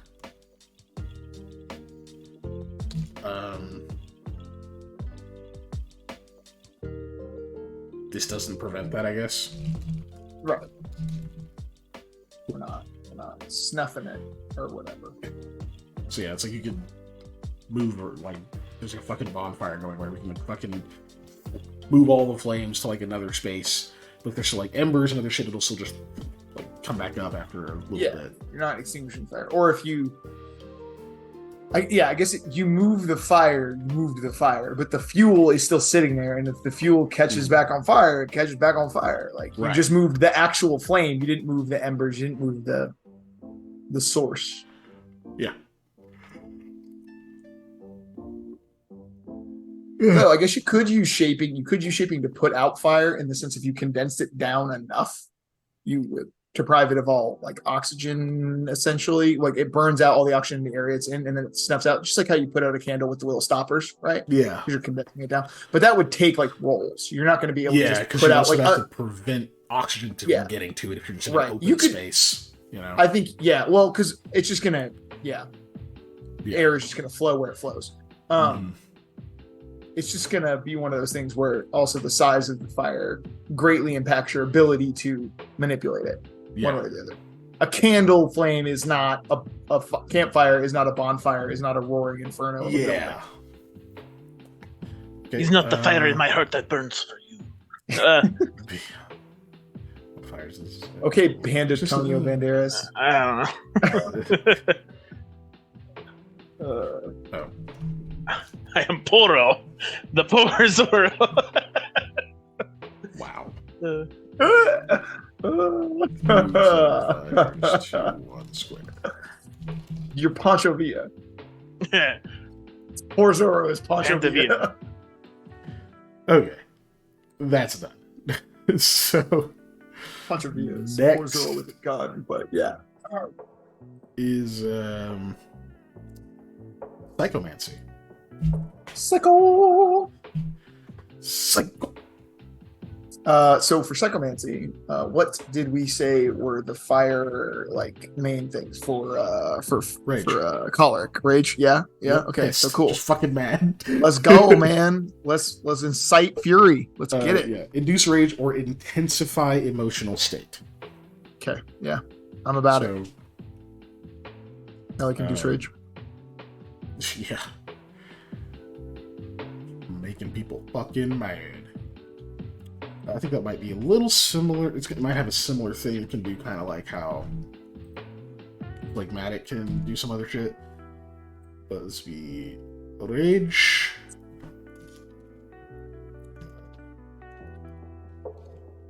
Rare rage. Okay, or intensify emotional. So that's like we just basically amplify whatever current effect someone might be under. Yeah, exactly. To extend duration or intensity of psychomancy effect already ongoing. This would be cool. Yeah, somebody just, makes, you get them really pliable and, cool or whatever, and you're like, amp it. Yeah. Freaking love you now, man. Yeah, exactly. You're their bestest friend now. I'm just like, I can't fucking stand that guy, dude. I hate this job. It's like, sorry, buddy. And it's like, fucking down. Yeah, place. Exactly. It's like start defenestrating shit. Yeah. Yeah. That'll serve as the distraction. Well, still feel a lot better when they're done. Catharsis and all that. That's my weird trick, by the way, why I will never forget what window in French is it's fenetre, and defenestrate is to kick out of a window. So... well, that's a thing that they say a lot in, like, command person or whatever in D&D. Is like, yeah, let's have them jump out a window. It's like, that causes harm. Mm-hmm. You can't... It's like in the things, you say they can't harm themselves. Yeah, you're thinking Well, dominate person. That's different. Yeah. Yes. In this case. Well, no, you're correct, Panda. I'm saying the Yes. people in the example are Yeah, thinking yeah. of dominate person. Yeah. Yeah. You're amping up emotional things anyway. So if they were already ready to, throw somebody out of a window, they're really gonna want to. They're find gonna the one kick them out person. the window. You gotta find the one person in the group that you know is about to snap. Just push them over the edge. Just that little nudge. That's all it takes. Sometimes they go from grumbling angrily to throwing their comrade out of a window. Oh, Ellie was saying bye. Bye, Ellie. Bye. You're probably already gone, but have a good night. Yeah. Good night. I didn't notice that. I didn't even have the stream up, so I was looking at her other thing. Apparently, Yeah, I've been checking it every now and then. But apparently, we're the voices in her head. yes. I'm sorry. Hey, as long as you don't sleep to it, I'm good. As long as you don't sleep to this. Yeah.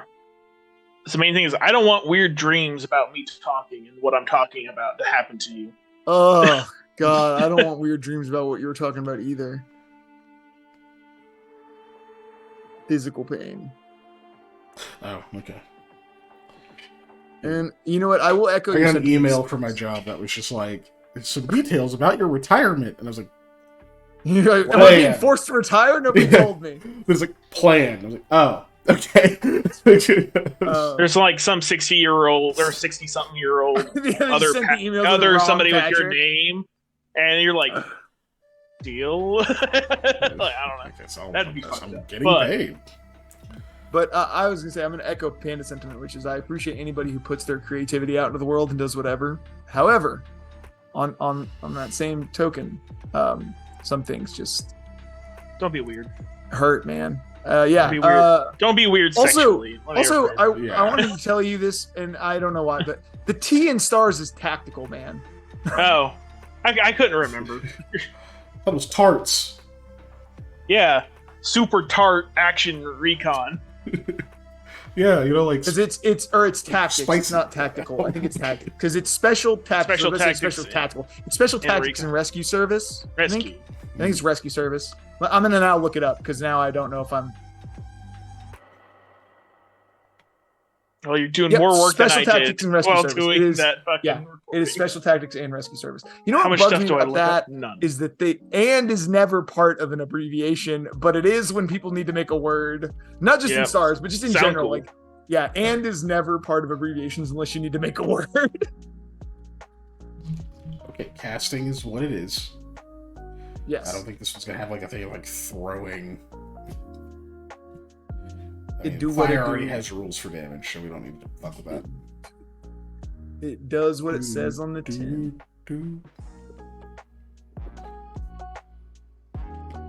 Yeah. Nice. Cool. There's one more element. Imura. The plasma. Element of the void.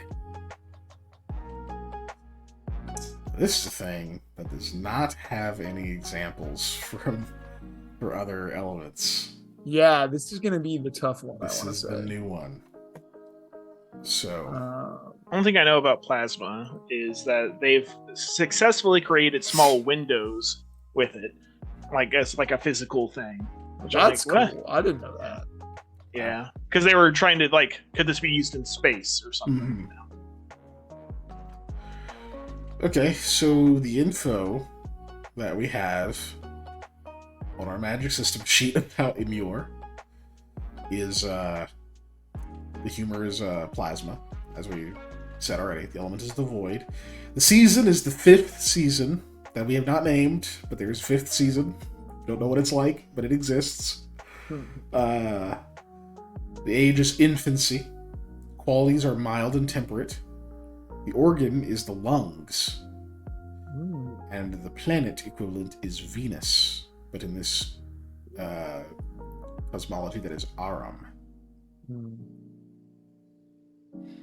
I like burning methane oceans. Do you like burning methane oceans? No. I do not. Well, that's what we find on Venus. Yes. I thought it was your penis. No. That's in Uranus. Anyways, planet jokes. Anyway. Okay, We named that planet. We renamed the planet your rectum to end that stupid joke once and for all. Just make a fucking. Just make a fucking vacuum when you throw it. Like, just suck everything to that spot. Is that like melancholic does? Because it has the gravity. I don't know. Excuse me. Because obviously, so the problem with plasma as an element, right, is and then also linking this to void is plasma is like that weird, volatile, like physical manifestation of like lightning almost, right? Where it's like the stuff at the center of the little, what are those things called? My brain is not working. Oh, the little shocky ball things. Yeah. It's like the shit at the center of that. Yeah. Well, in this case, plasma is talking about the plasma in the blood because it's talking about the bodily fluid. But and then because it's the humor, yeah. But then we're going with the void as the elemental characteristic of that, right? It's really hard to categorize nothing, man. It's the lack of stuff. Yeah, it's a lack of things. So like a vacuum, space, that's pretty much your... Get out of here, Nat. Buddy, you're fine. You're not in trouble. The bug. Yeah, you're not a gnat, Harley. You're a dog. It was a bug. It was a bug. Yeah, I got rid of it. Hello? Yeah, I heard a thing. What? Thanks, JB. He's late. What up, buddy? Sorry, we're late. He's not late. Yeah, he or says I'm we're late. late. We're all late. I'm pregnant? I'm Perginat? God, dude. Those videos also caused me physical pain, but in the sense that I could not stop laughing, so I didn't have make time me to laugh breathe. every time, and I hate it. A Luigi board is my favorite.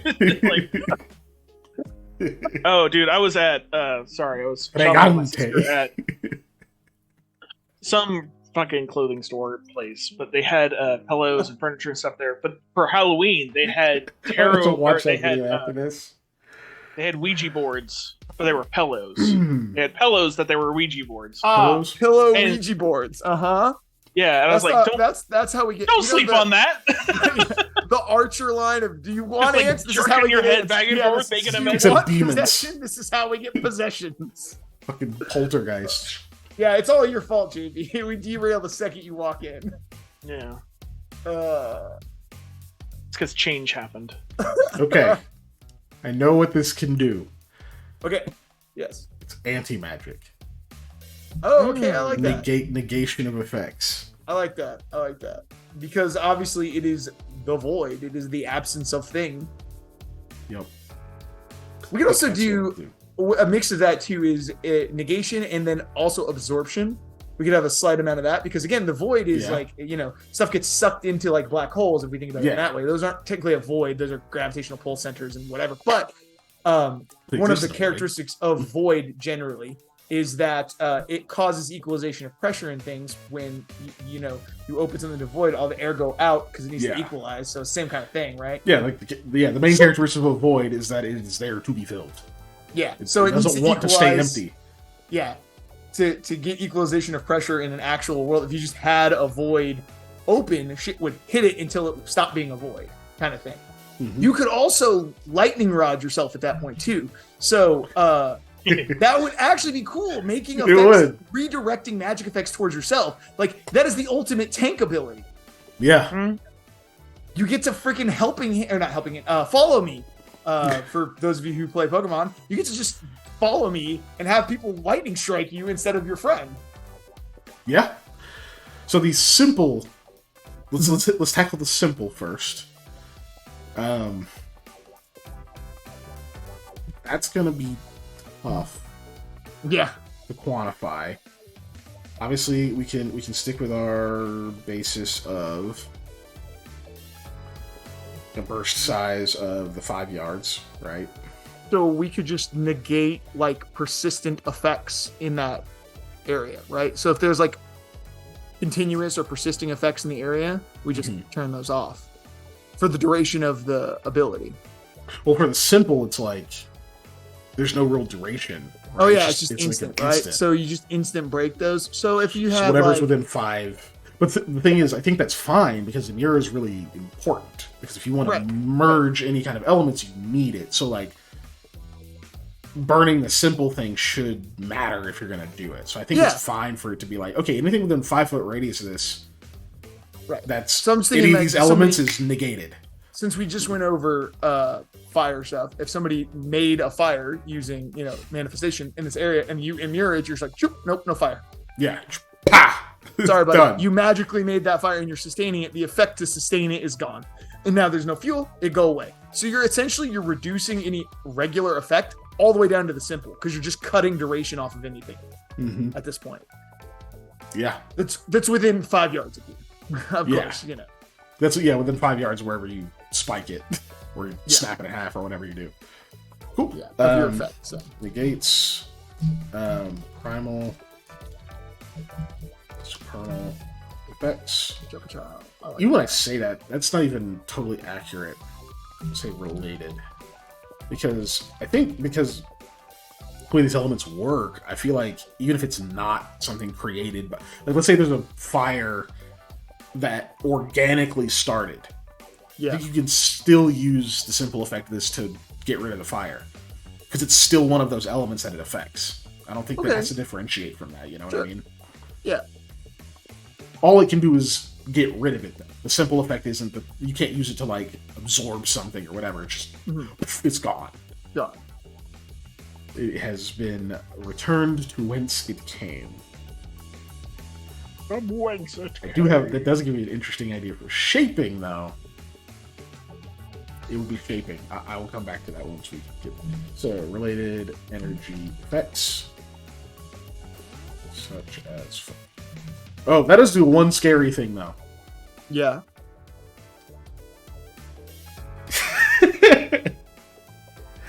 So if it affects all supernal and primal elements, that means it also affects Earth. Right. So wherever you throw it, there's just a fucking divot. Yeah, like this big ass. I was thinking about that too. Yeah. Yeah. Or there's a canyon wall, and you just need to make an insta cave. Yeah. You're like, all right, boop, stunk. Hey guys, we can shelter in here now. Yikes. That's some terrorist shit, man. Like, it doesn't do anything to people, so Dude, that's helpful, but it's just like this too. You're just like, oh, nice well you have there. Shame if I drop. Yeah. Oh. There went your drinking water. Sucks to be you, I guess. Anything that's left is definitely contaminated now. Oh, yay. Man. And someone's like, dude, I'll just fucking throw a goddamn phlegmatic down there. Like, no, you have to rebuild the bottom of this well. Like, yep. Yeah. It took out all of the earth around it. There's just dirt and shit in it now. Too bad you don't have any potable water anymore. Yeah, that is some absolute terrorist shit right there. And I mean, incredibly expensive and difficult to get your hands on, but so is most of the materials you need to do real sketchy get out of shit. people's. Dude. Yeah, fuck it. I mean, I like it. I think that's... I don't know what that means for, like, the state of the world. Also, like, when you throw that, whatever, because air is in the air, whatever you throw that into is just going to go, like, there's no air. It's going to refill quickly because this is an instant effect. Exactly. But for a second, there's not going to be any air. It's literally a vacuum. Just shook. Yeah. That area basically just gets vacuum condensed into, like, sent straight out into the freaking nothing. It's like, cool.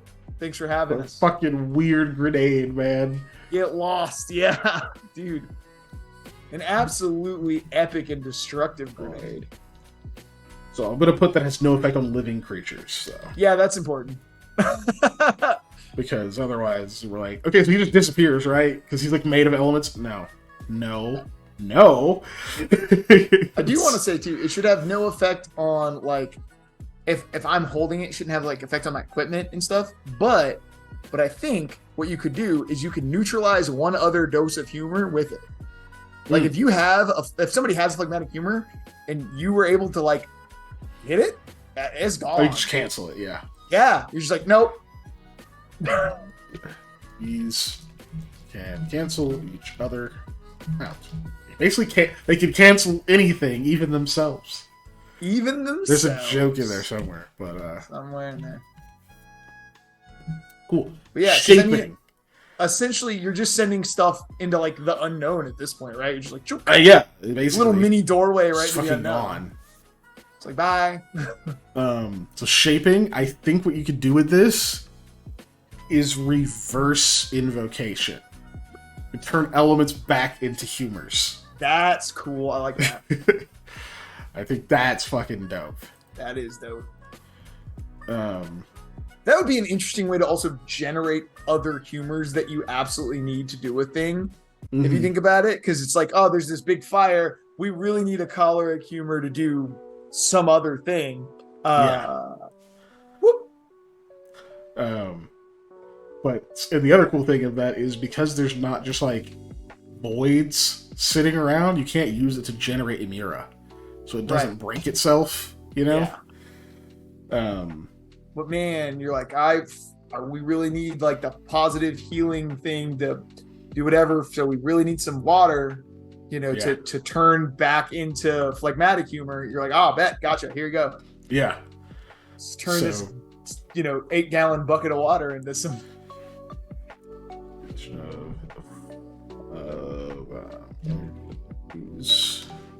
So say this will reverse invoke claim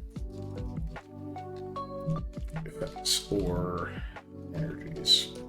Although that's also not like an equivalent exchange in the sense that Emura is much harder to get, right?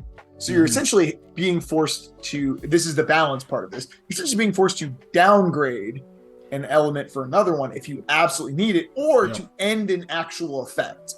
Yeah, but then you're getting something out of, or potentially you're trying to get something out of opponent something if it's in the wrong spot, and then they run and grab it before you can, because it's not just in your hand. So the other thing though is I think because lore-wise this isn't possible. So I think these are always temporary. Mm-hmm. Like they're not stable. So you can't just like, okay, I converted this into phlegmatic and we're just going to keep this forever. I have this forever. It's only going to last like a certain amount of hours or something. It's definitely got to have like a day, like a 1 day shelf life kind of thing where like at the end of a day or whatever, it reverts. Mm-hmm. You get like a hard 1 day limit.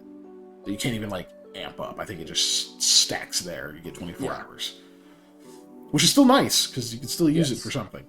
Yeah, it's essentially, instead of like how, and a lot of times you can convert stuff to temp HP, you're converting this into temp spells. Yeah. If you want to think about it that way. Generally speaking, you would use this if you're trying to convert it to, you're either using this to negate an effect that already exists, and then you convert it to humor, or you're trying to use this to, you absolutely have to have this one humor you don't have. Let's go boop right now. It's not, you're not doing it to hold on to it. You're doing it to use it right now. Yes. Because I almost wanted to say like 1 day per success, but then that's going to get into a weird inventory management thing where if you've done this a bunch of times, if you like sitting there tracking each and every humor for like, okay, how many days before I lose this many? Yeah, it's kind of weird. So 1 day per. Yeah. I'd be willing to say, actually, I'd say like 1 day per level. Like whatever level you are, you get like, so you're better and better. As long as they're all never consistently the same, that's fine, right? Yeah. As long as, because having it where it's per success and you're like, well, this one's this one's this, this one's this. But if they're all, you just label temp and they're all of them and you know the limit on the temp ones. Exactly. So let's see, to convert an opposing effect. So like if somebody was like trying to like, let's say, fucking strike you with lightning and you're like, aha, bitch, got it. Then you need to beat their number of successes, basically. Okay. Yeah. I like that. Match or exceed their successes. Yeah, meets beats. The classic rule of meets beats. But yeah. The always classic rule of meets beats. Convert a non-array static effect. Successes only determine can convert 1 square yard per success. Yeah, 1 square yard. Yeah. And then additional doses.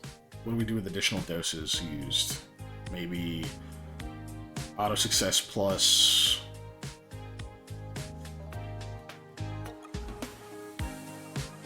maybe just an auto success. Maybe like 2 auto successes per additional use.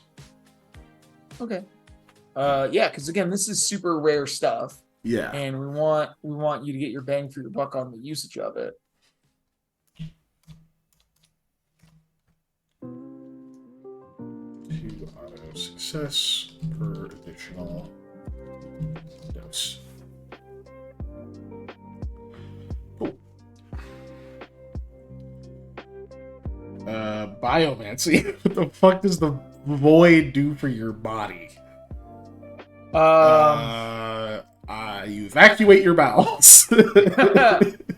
But you don't have to poop. You just they're gone. They're just empty. Oh, I was just gonna say that would be interesting and funny, but ultimate like return to homeostasis. So you're canceling out any negative or positive effects. Basically, you just cancel whatever effects to a body. So if you're down in your condition tracker, they're gone. If somebody else like does a super buff on themselves, you go no. Like up to a level, obviously. Like if they like 3 times buff themselves, you can't take all 3 away with one shot. You're gonna have to put more into it than that. Like equivalent, obviously, level of what they're doing, but you can go like, nope, thank you. Yeah. So cancel 1 effect per success. Examples are 1 condition tracker drop, 1 negative condition or positive negative positive condition. Let's see, then opposed effects such as those created by a spell must get more successes than what instated them. No, wait. Is instated a word? Instated. Yeah, instated. And then 2 auto successes per additional dose, I think, on this one too. Yep.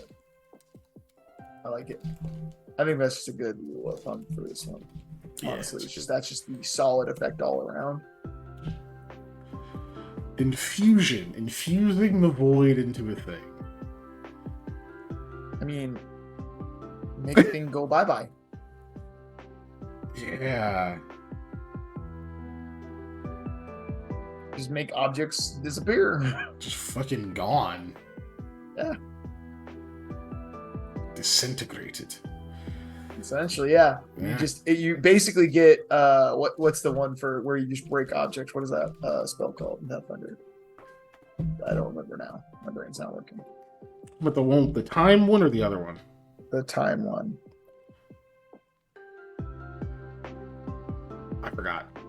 I'm trolling through the. So I was gonna say rusting grasp, but that's a different spell. But yes, that is. Anyways, yeah, I think just making stuff go goodbye.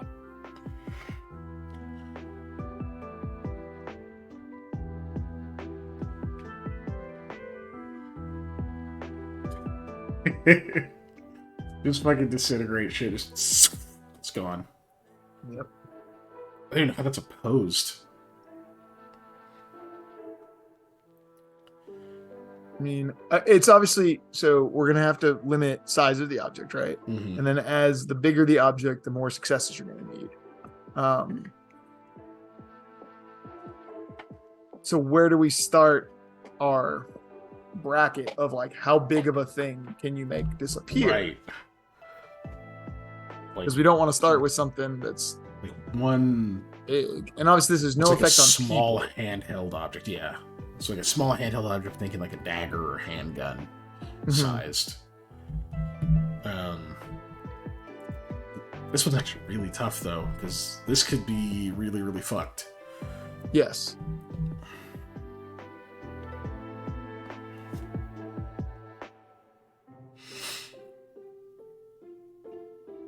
Or wait, ooh. Hold on. This could be how you extra dimensional space shit. Oh. So maybe it's temporary. I like that. I like that too.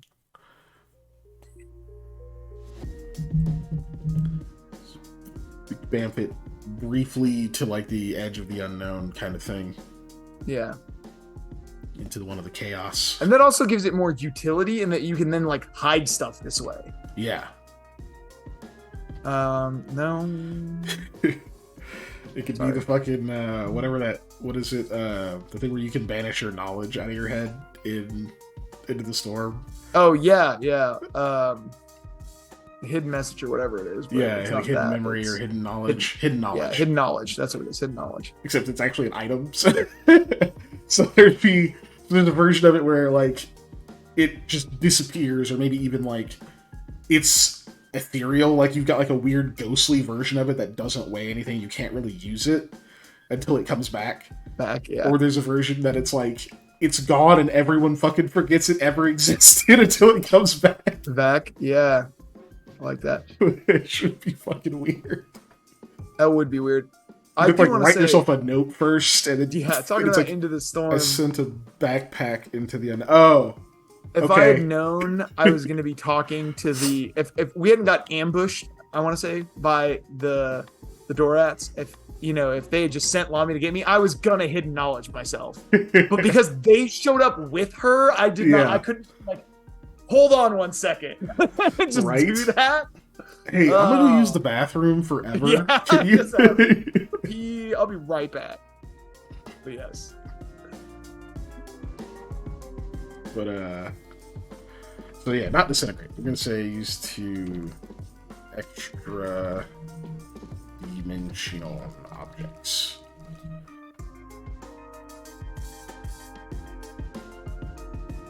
So extra dimensional space.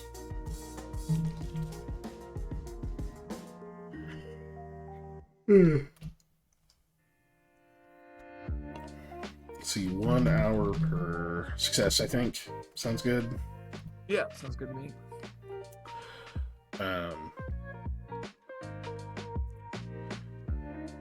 Object appears as ghostly or ethereal version of self that can be carried but weighs nothing and cannot be otherwise used.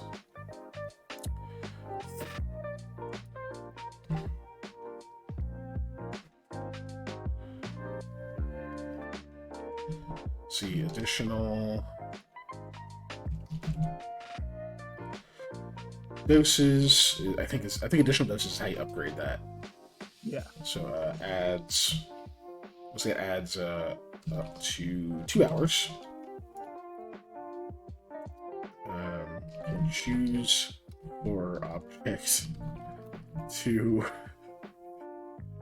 pass into the unknown and be forgotten for duration. Yes. Sorry, I had to blow my nose. Be good. And then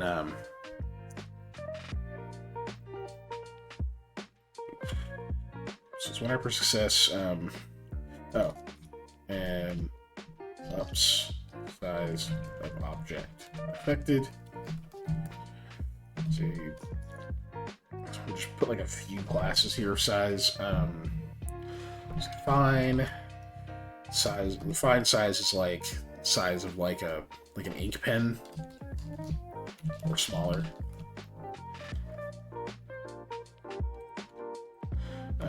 Small would be like dagger, pistol, deck of cards. I know they're not all the same size, but yeah, that range. Medium. Oops, forgot to put the little minus. So medium size is we'll say that's like two-handed stuff, right? Not like hefty. Yeah, I was just thinking. Yes.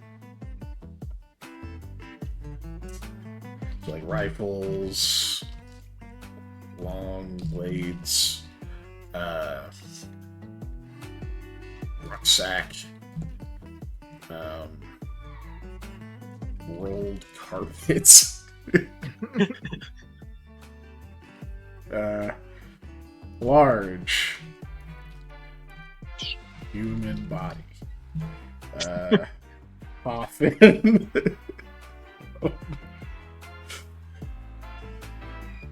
Tent. Small tent.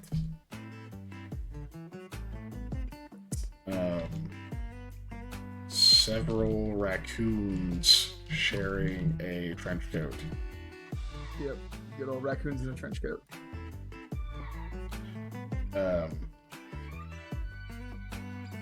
Which come after large? I don't want to say huge.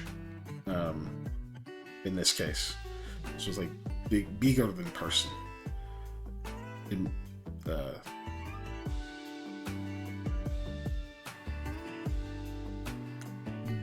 Big. No. Big. We'll go huge. Well, large isn't like large. Jumbo. Jumbo. I don't know.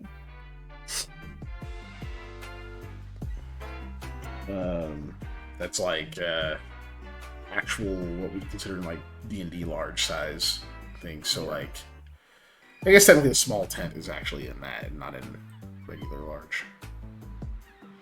So be like I don't know. Small tent. Car. Or we don't really have cars, so a horse, a wagon.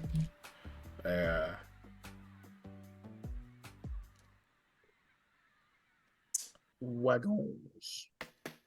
I mean, I guess we have good enough examples.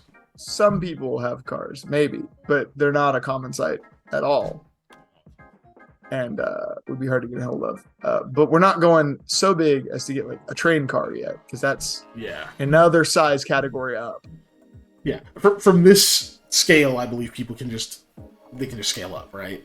Yeah. 1, 2, 3, 4. Yeah, it'd be 5 just to get a horse. It's gonna be 5 doses, you know. Excuse me. Yeah. Cool. Diffusion is how you can get things to do that, but I think we can say that it can also be used to disintegrate objects.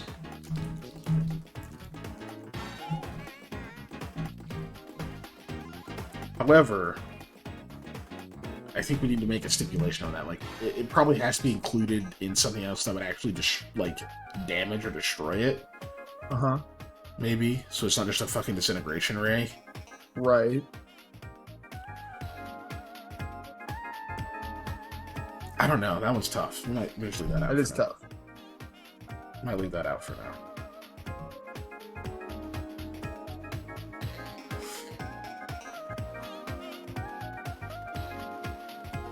Cool. Manifestation. Summon the void. What? I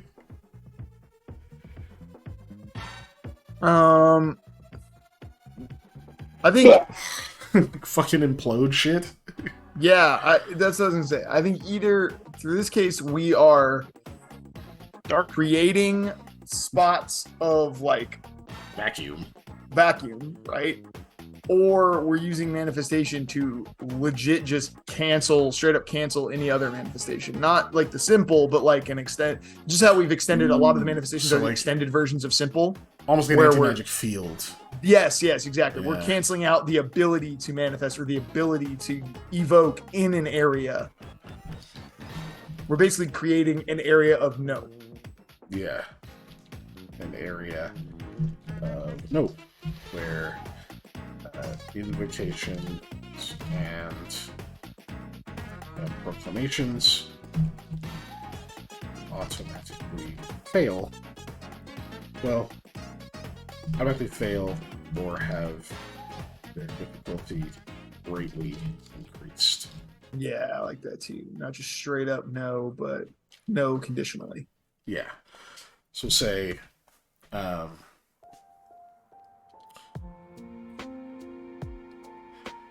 So this is going to be an effect of, we have 3 things that I can think of that are going to go into the effect, right? Yeah.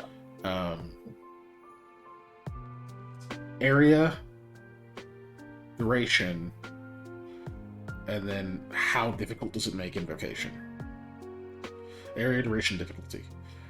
Yeah. And then we have our elements are doses, successes. That's pretty much it. So, how do we want to do that? Do we want to go? So I will say, so normally too, how we had it set up, if this just reminded me of when we were canceling somebody else's effect, we had to meet or beat their success. Mm-hmm. Right. So in this case, based on your successes, for somebody to be able to cast in this field, they need to meet or beat your field establishment successes. Right. So it's just the inverse of the other thing, because in this case, you're creating the static effect. They're attempting to overcome it. Whereas previously, you're attempting to overcome their effect. Right. Well, I was honestly thinking just one, simplify it, and two, just make this really effective. I was thinking maybe the successes are the only thing tied to the difficulty to use things in the area is your successes. Your number of doses is what determines area and duration. Okay. And I think maybe that goes in tandem. Maybe. We'll play that out in a second. But so let's say you make this and you get 3 successes. I'm thinking maybe it just straight up subtracts 3 dice from any kind of magic rolls. Okay. It just makes it really fucking hard. Yeah. You can't do anything big and crazy, or you can try, but you're really likely to fail. You're just literally taking dice away from them. Mm-hmm. Yeah. And then once you get to... Okay, here's my... Let me say this first. Okay. You got that. That takes dice away. Each dose... I guess we do either or for duration and size. Maybe the base size will say 10 yards. Base of 10, I think, might be good for this. Just so it's not ridiculously easy to move out of. It's still easy, but it's not like... If you just make the base 5 yards, then it's okay, that's worthless. Then you're just making the move out of that space. Or, it's 5 spaces, but still. They don't have to move that far.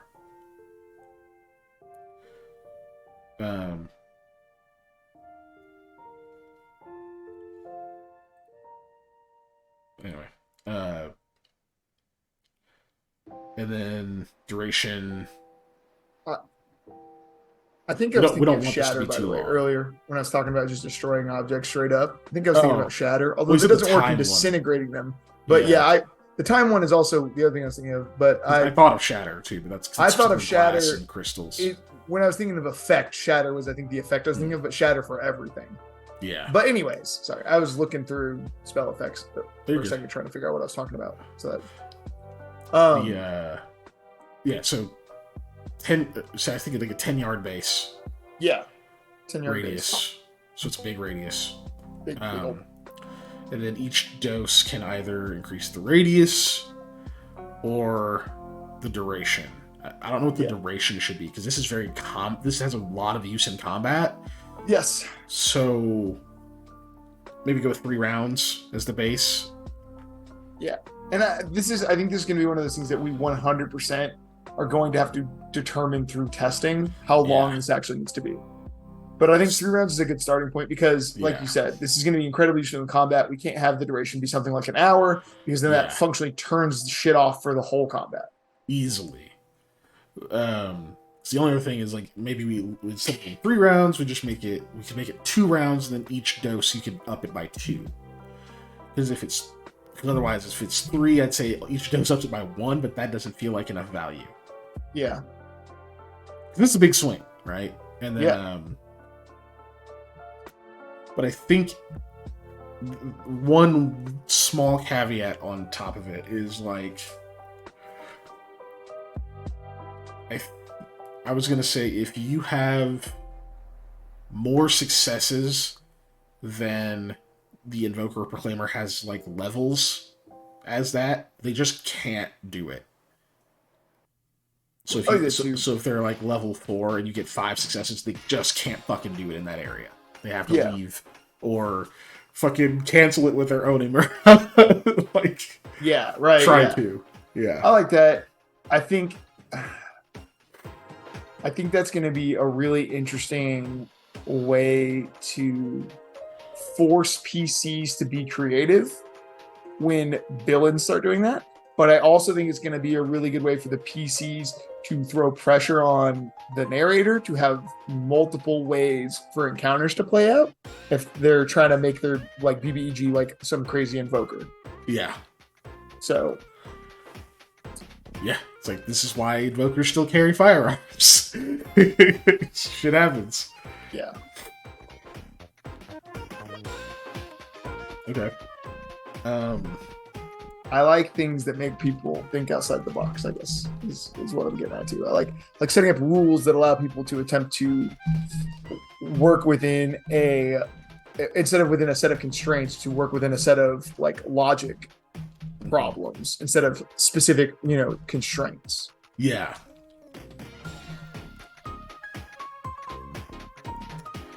It's 10 yards.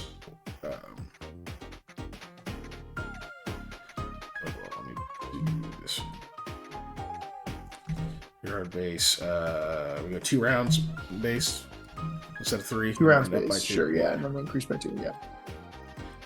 So 2 rounds, 20 seconds.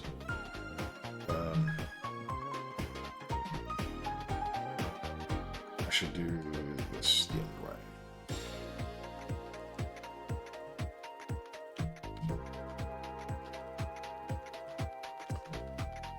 way. Ghost. Choose 1. 16 yards plus 2 rounds. Ah.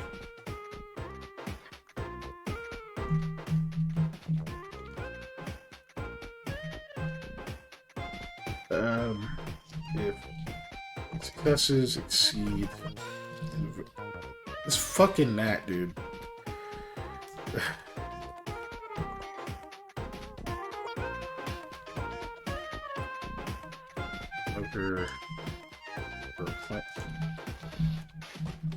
Claim level.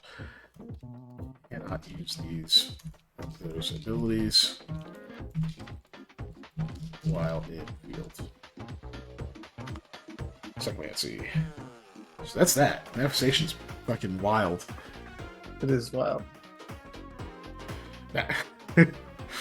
Now, I guess unless you cast it, it's just around you. But I guess if that's the only trick you fucking learn, I mean, it could be useful. A hell of a trick. Cool, Psychomancy. So I was thinking right, this one is just like brain wipe. Yeah, exactly. Just brain wipe somebody, basically. Just makes it where you can't be affected by Psychomancy, I think. Yeah, so the mind blank spell. I also just like fucking Jesus, my brain just died on me. That thing that I like to do that's really fun. Memory lapse. Oh, so you have a lot of yeah. Yeah, that's true. Yeah. Memory lapsing people is fun. Oh shit, yeah. Memory alteration. Being able to memory lapse people would be rad. Erasure. Temporary.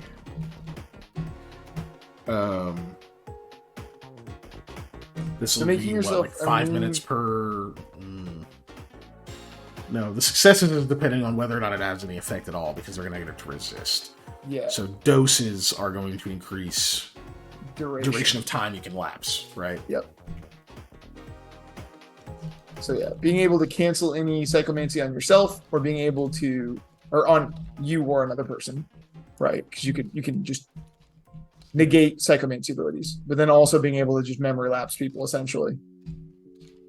Which also feeds into what you're doing with the physical object when you're making them disappear and come back. You could also do that with memories, basically. They go away, they come back. Or on a smaller scale, they go away forever, but you can only chunk out 10 seconds of their memory permanently, because it's way harder. Because that's like we're talking about disintegrating stuff. If we're gonna disintegrate things, they got to be small things. We're not gonna be able to disintegrate big things. Memories is the same thing. You can make somebody forget 5 minutes for 10 hours or whatever, but you can only make them forget 10 seconds permanently. Yeah. So we go. That's hard to quantify.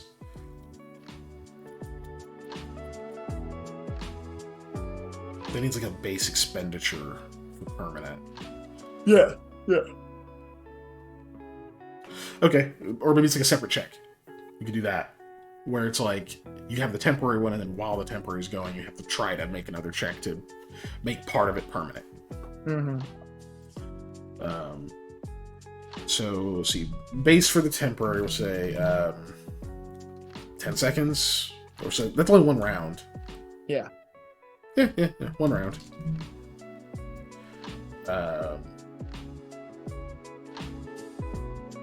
What am I missing here? One round of memories for how long it lasts. One round of memory for 1 minute. 6 rounds, basically. What do you think? Longer than that? About? I don't know. Because if we want to make somebody forget, let's say we're using this for like outside of combat purposes, and like we're trying to sneak past somebody, and somebody just sees you, and you want to make them forget for a minute. You run away; they're going to raise the alarm immediately after that. But then you chug resources into that. You maybe make them forget for longer. But if we do like we want to scale it. We don't want it to scale 1 minute at a time. Right. So we start out like maybe 5 minutes, and they're going to forget for at least a semi-decent amount of time. That allows you to escape the area. But because we're only allowing them to temporarily forget. To make them permanently forget this one round, you then have to do an extra thing, and that's even harder. And then, or even to just scale up from the 5 minutes, you're having to use resources to make them forget this literal 10-second period of time for even longer. Mm-hmm. You could almost have different. Sorry, just to throw in, because trying to do this in combat, doing this outside of combat means the person would be prepared for it or not. So it maybe change how it would react. I don't know. That's just a thought that I have. Well, also, like, forgetting a round of combat is, to me, less useful than making someone forget they saw you. Mm-hmm. Yeah. Like, you forgot a round of combat, all you did is have to, like, maybe you can be sneak attacked or something, right? Yeah, they'll probably setting roll up initiative, and like you don't remember where people are or any of that shit, like, or what has happened. And so even that being a temporary one isn't as important, because like in combat, if it's 5 minutes, the combat's not lasting more than 5 minutes generally. So this effect in combat, I feel like doesn't ever need to be permanent, and the time amount for combat is irrelevant if you're going to remember it later. If the time span is anything more than 2 minutes, because the amount of combats that last over 2 minutes are pretty small. Yeah. So I feel like anything over 2 minutes makes it functionally permanent for a combat scenario. Yeah, effectively. Yeah. Now, granted, like if you do it like 2 rounds in, and you just make it forget 2 rounds, they just forget the combat started. Or just one I have a sword in my hand, so even know what led up to it. They're just like, oh shit! I was gonna take cover. Bang bang. Really funny too, because they just make them forget they're standing there, like looking at their sword, look at you. You've got a gun pointed out, and you're like, oh no, it's just like, fuck! I was about to go take a piss. Not anymore, buddy. Yeah. Why do I not have to piss anymore? Basically, get to like create a surprise round at that point. Why are my pants wet? Somebody pissed my pants. Did you pee my pants, mysterious gunman? Yes. Yes, I did. Yes, I did. Now give me your money. That wasn't free. That wasn't free. But yeah, so we'll say base 1 round of memory for 5 minutes. But yeah, they're gonna get a defensive roll of some kind. Yeah. That you have to try to beat successes on. It's not gonna be necessarily easy to just rip someone's memories out of their face. Yeah. I'm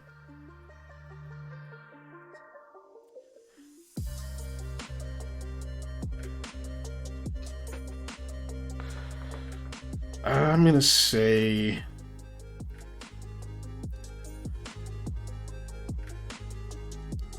should we just say, God, what do we go triple cost for permanent? Permanent memory erasure is really fucking strong. Yes, I agree. Like, one round, no big deal, right? That's just 10 seconds that they just don't get back. Yep. That may or may not matter. But if you're trying to get someone to forget like a conversation or whatever, like permanently, that's going to be really expensive, but I feel like it should be. I agree. If you just want someone to forget they saw you, that's still fairly expensive, but not as much. Because you can do that with, okay, I took 1 round off him, I'm going to spend 3 more fucking Imura and just make sure he doesn't get that back. Yeah. Because we're already gone, it doesn't matter. You know? Yep. 3 more and have to do another check. And now now I don't have to worry about that guard anymore. He has no fucking clue we're in this building. Exactly. Or God forbid, you had to spend 1 more to remove a 2nd round or whatever, right? Like, and then you got to spend like 6, which sucks. But like, yeah. But if it's like a really important thing, that's what you're spending it on, right?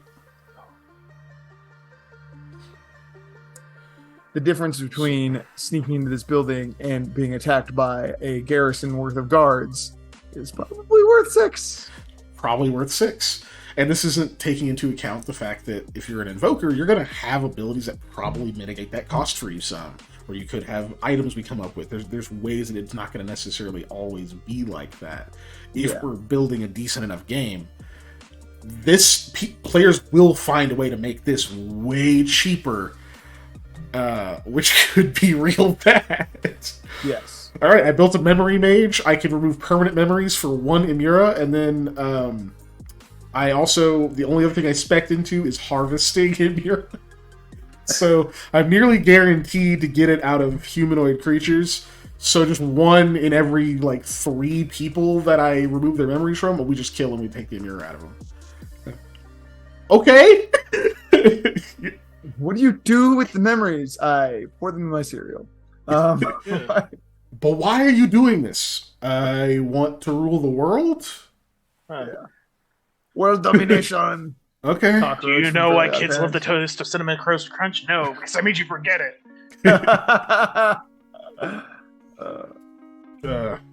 Speaking of forgetting, Minsk is fucking great.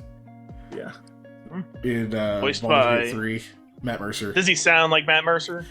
I mean, You that sounds kind of have to listen for it. Because he's not doing just his regular voice. It's kind of like when he's voicing people from... But how is Boo?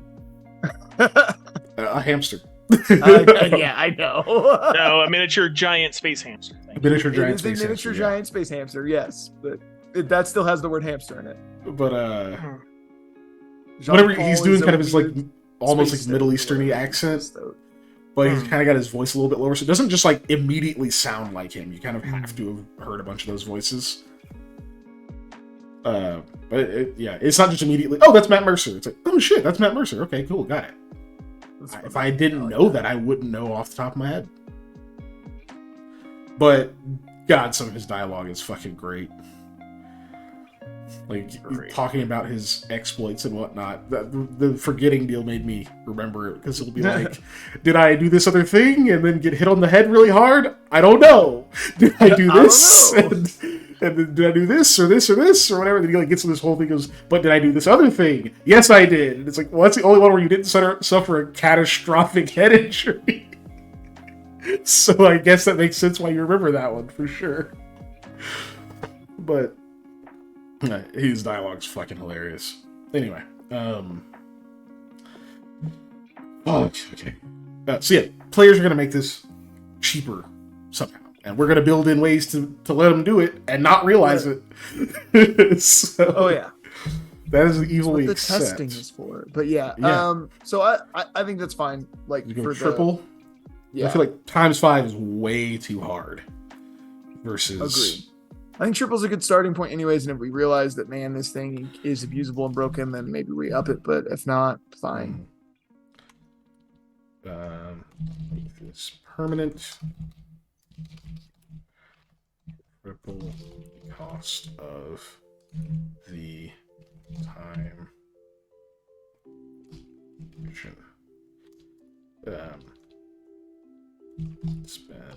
Sure. Cool.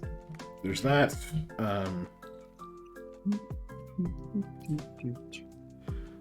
Memory alteration, and then that's just that whole thing. 1 hour per success on protecting yourself from psychomancy.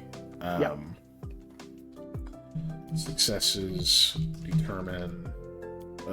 Actually, wait. 1 hour. Give me 1 hour. Maybe get like 2 hours per dose and make successes determine how strong the protection is. Okay, yeah. Yeah. So 2 hours per dose. Determine strength of protection. Each additional dose. I'm going to say each additional dose also adds like a 1 success. Right. Nice. That way it's got a built-in sort of way of being like, okay, the more you spend on it, the stronger the protection is, even if you roll shit. Like, threw a bunch of Imura into that, so it should be stronger. Yeah. Now this one, the casting's a bit weird, because we don't That's really what I was have... just thinking about. I was just looking at casting, trying to figure out what to do there. Yeah, we don't really have like a... Well, fuck. I guess it's just that none of these are remote. You will need a casting roll to do them outside of just like yourself. Yeah, I feel like that's kind of what this is casting is 100% for all of these is just distance, targets, shape. Like, because everything in the Imura is my immediate vicinity within my ability to either throw a humor or my immediate squares for the most part. Target distance. So this target distance. I don't think because I don't think any of them have a base range. That's like how far they can go out. Casting is just giving all this stuff range. So we have to put a base. Casting needs to have a base range because we can't just say doubling distance per dose because none of them have a distance. So I have to go every effect.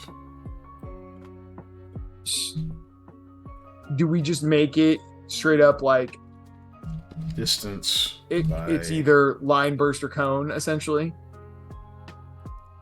Oh wait, it already has it. 1 yard base burst, 10 yards base line, 5 yards base cone, and then 40-yard base for throwing. So like the 40 for like distance of how far you want to put it. Yeah. Okay. Yeah. Actually, for specific, we might make this one closer. Effect? We might make this one 20. 20. Yeah. Yeah, because these are powerful. It's really effects. powerful. Yeah. And it's not like damage; it's literally canceling what other people can do. And as anybody who's ever played Magic the Gathering knows, blue mages are the worst. I accept. Play a lot of blue, yeah. So I accept. I'm including myself in that. But yes, being just repeatedly countered is obnoxious. As someone who plays a lot of tempo decks, where the primary thing I do is stick a threat and then repeatedly counter everything you do, so I can just kill you with the one thing I played. Like, bro, it's real good. That's it. And you don't need a big threat. You just need to say no 6 turns in a row. I'm not talking about blue. Look at our page, dude. Oh, what? It's done. Oh, hell yeah. We're through it. Ymir was the last one. We did it. That's fucking wild, dude. There's only like 9 minutes left. There's only 9 minutes. So, I guess, should we go back through this once next session, or should we just move on and come back later? I'm inclined to say move on and come back later because I just want to go on to new things and I don't want to spend a ton of time on this. And I think it would benefit us to do other things and then review and see what other different kind of things might change how some of these effects are implemented based off of the way we figured out damage for other things, or the way we figured out effect lasting for other things, or maybe we figured out a better standard duration for stuff. And so then we can come back and change these with more information. Exactly. Because I think I just agree all the way through. It's I think we're gonna be well served to oh my god, my eyelash is fucking just dripping into my eye. It's really annoying. well served to go and see. Completely ignored until they get in your face and be a bitch. We'll be well served to go and see, like I can't, what other things we can do. Yeah, and I think then those things are going to inform on our decisions for going back over this and any changes we might make. Okay, so yeah, we hit. So yeah, the question I guess now is where to next. So the next thing on the list is, because we're still in our like breakdown of what we had left. Mm-hmm. We just tackled one of the big ones, which is how does each dose translate to supramental/primal force. Okay. The next part of what does each humor do is how are humors gathered.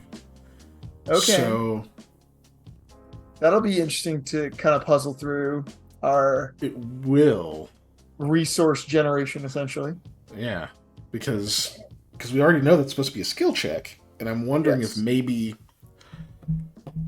we could use like the last few minutes here to figure this one out. Yeah. I'm wondering if maybe that is better served to wait until we have more information on like classes and other things like that. Yeah, right? and we've more developed out how our skills in general are going to function. Apply, so that we have a better basis for how we create this skill to work. Because the next category was classes. Okay. Which sounds fun. What do classes do? I like that. I think we jump into what do classes do with both feet on this next one. I agree. I'm a fan. Because so under that it's just the two categories: what do classes do, and then we have boons and talents. So I think, and I think those are in the right order. So yeah, I think we need to. One of the things we talked about when you and I were putting this together was that I think that fundamentally, how D&D and Pathfinder's players' handbooks are laid out is the wrong order.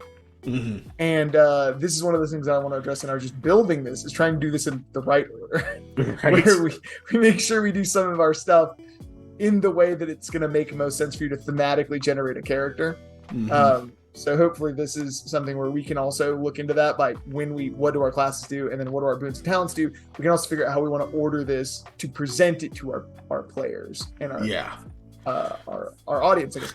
Speaking of audience, with our last couple minutes, I want to pose a question to you, the audience, who are probably watching this on YouTube to get a refresher since this will be for next month. But I'm going to post this on you, the audience, and we're going to ask this question in the Discord prior to our next session. Is going to be besides like what kind of class stuff you're excited about, like what kind of things you want to see out of classes. Because I do want to know that. That is something I definitely think is going to be cool to find out what people are excited to look into. I want to know what every person, what's the word I want? What impressions you get from what we've just put down in these spells. Like, how do you think you can use some of this stuff? I just want to know what people are already thinking of or what people are already looking at or questions they have about utility of things. I think that's going to be important to ask and to find out from people just at this stage so that when we do go back and review, we can also look back at what people have asked us. Oh, yeah. Wait, what wishes do you have? Gotta ask for wishes, like. Yeah, I am. What do you wish to see from these classes? And what do you wish to use these cool magics for? And here's another thing I want to throw out to viewers, but also to us to remember, is that each class is going to be able to use humors in a different way than just what we kind of laid out here. Like, we're going to be able to use these, but we are going to have class specific things. Like we talked about how somebody's going to make a way to try and break a memory mage kind of thing. Mm-hmm. Somebody's going to make a way to, instead of just using choleric humor, the psychomancy as rage, to basically make a barbarian where they get to rage, essentially. Like, that'll be a thing. It's not going to just be so simple as, I can induce rage in somebody else. No, I'm going to basically make myself rage using choleric humor to where I get like an ability to shrug off certain effects, or I can ignore certain checks or whatever, because I'm so raged out that I'm not paying attention to things. So people will do that kind of stuff. So I want you guys to think these are basics that we've put down, and a lot of this stuff deals directly with invoking, not so much how classes are going to use things. So what kind of cool other stuff do you want to see people do? What wishes do you have? Yeah, I guess. For what we can do with classes and what we can use humors for in those classes. All right, Because we and just we'll went over get a whole bunch of that stuff. answers almost exclusively from Ellie, and I'm still fine with Yeah. that. But I'm yeah, talking to you, JB. You need to tell me now. Just we would love to hear from anybody JB or Snake or any of the other people who've tuned in before. in 4 years you're watching this too, and we've already done whatever. I don't care. Tell me then. Yeah, Email me. hell yeah, I dude. want to hear what you have to say. Just be like, hey, I know I'm necroing this post, but yeah. I'll still want to hear it. I'll still want to hear it. But let's go ahead and hit that exit screen. Got it. Moves to the exit screen really fast on this one. It was That's like a instant. We have a Facebook, we have an Instagram, we have a X, Twitter. It's Twitter. No. We have a Discord. If I get to veto one thing, it's going to be calling Twitter X. That's Oh, what I he said, did. it's Twitter. He corrected. It's Twitter. You got it. I'm You're still good. going to call it Twitter. But for those of you who don't know what Twitter is, I guess, who those are, it's X. Don't learn. Ignore it forever. Anyways, you can reach out to us on any of those. We also have the Discord link is always pinned in this chat. You can jump in there, let us know. There's a specific area to talk about shard stuff. If that's what you want to talk about. There's a specific area to talk about memes. There's a specific area to be a goofball. I don't know. Just That's join. the whole thing, but Let us know what's You can up. post recipes and all because we don't have a thing for it now. And then we do have a Patreon that I'd like to plug again. Panda has a funny podcast in there. It's sleep to this physically podcast. painful to listen to occasionally. We also do fun hangouts once a month. Our last hangout was just this previous weekend. I had a ton of fun. I'm going to great. speak for everybody else. The three of us had fun, except for Patrick, who hated the movie. Thanksgiving was awful, but it was fun to hang out with friends. It was a real bad movie, guys. But we do other things besides watch terrible movies. We watch Panda and I talk about terrible movies that we could watch. No, we do other stuff. We play games. We do all Like sorts Gartic of Phone and other things. fun. Yeah. So you should Well, join that. Should definitely join. I agree. I And guess then- we should figure out who to raid.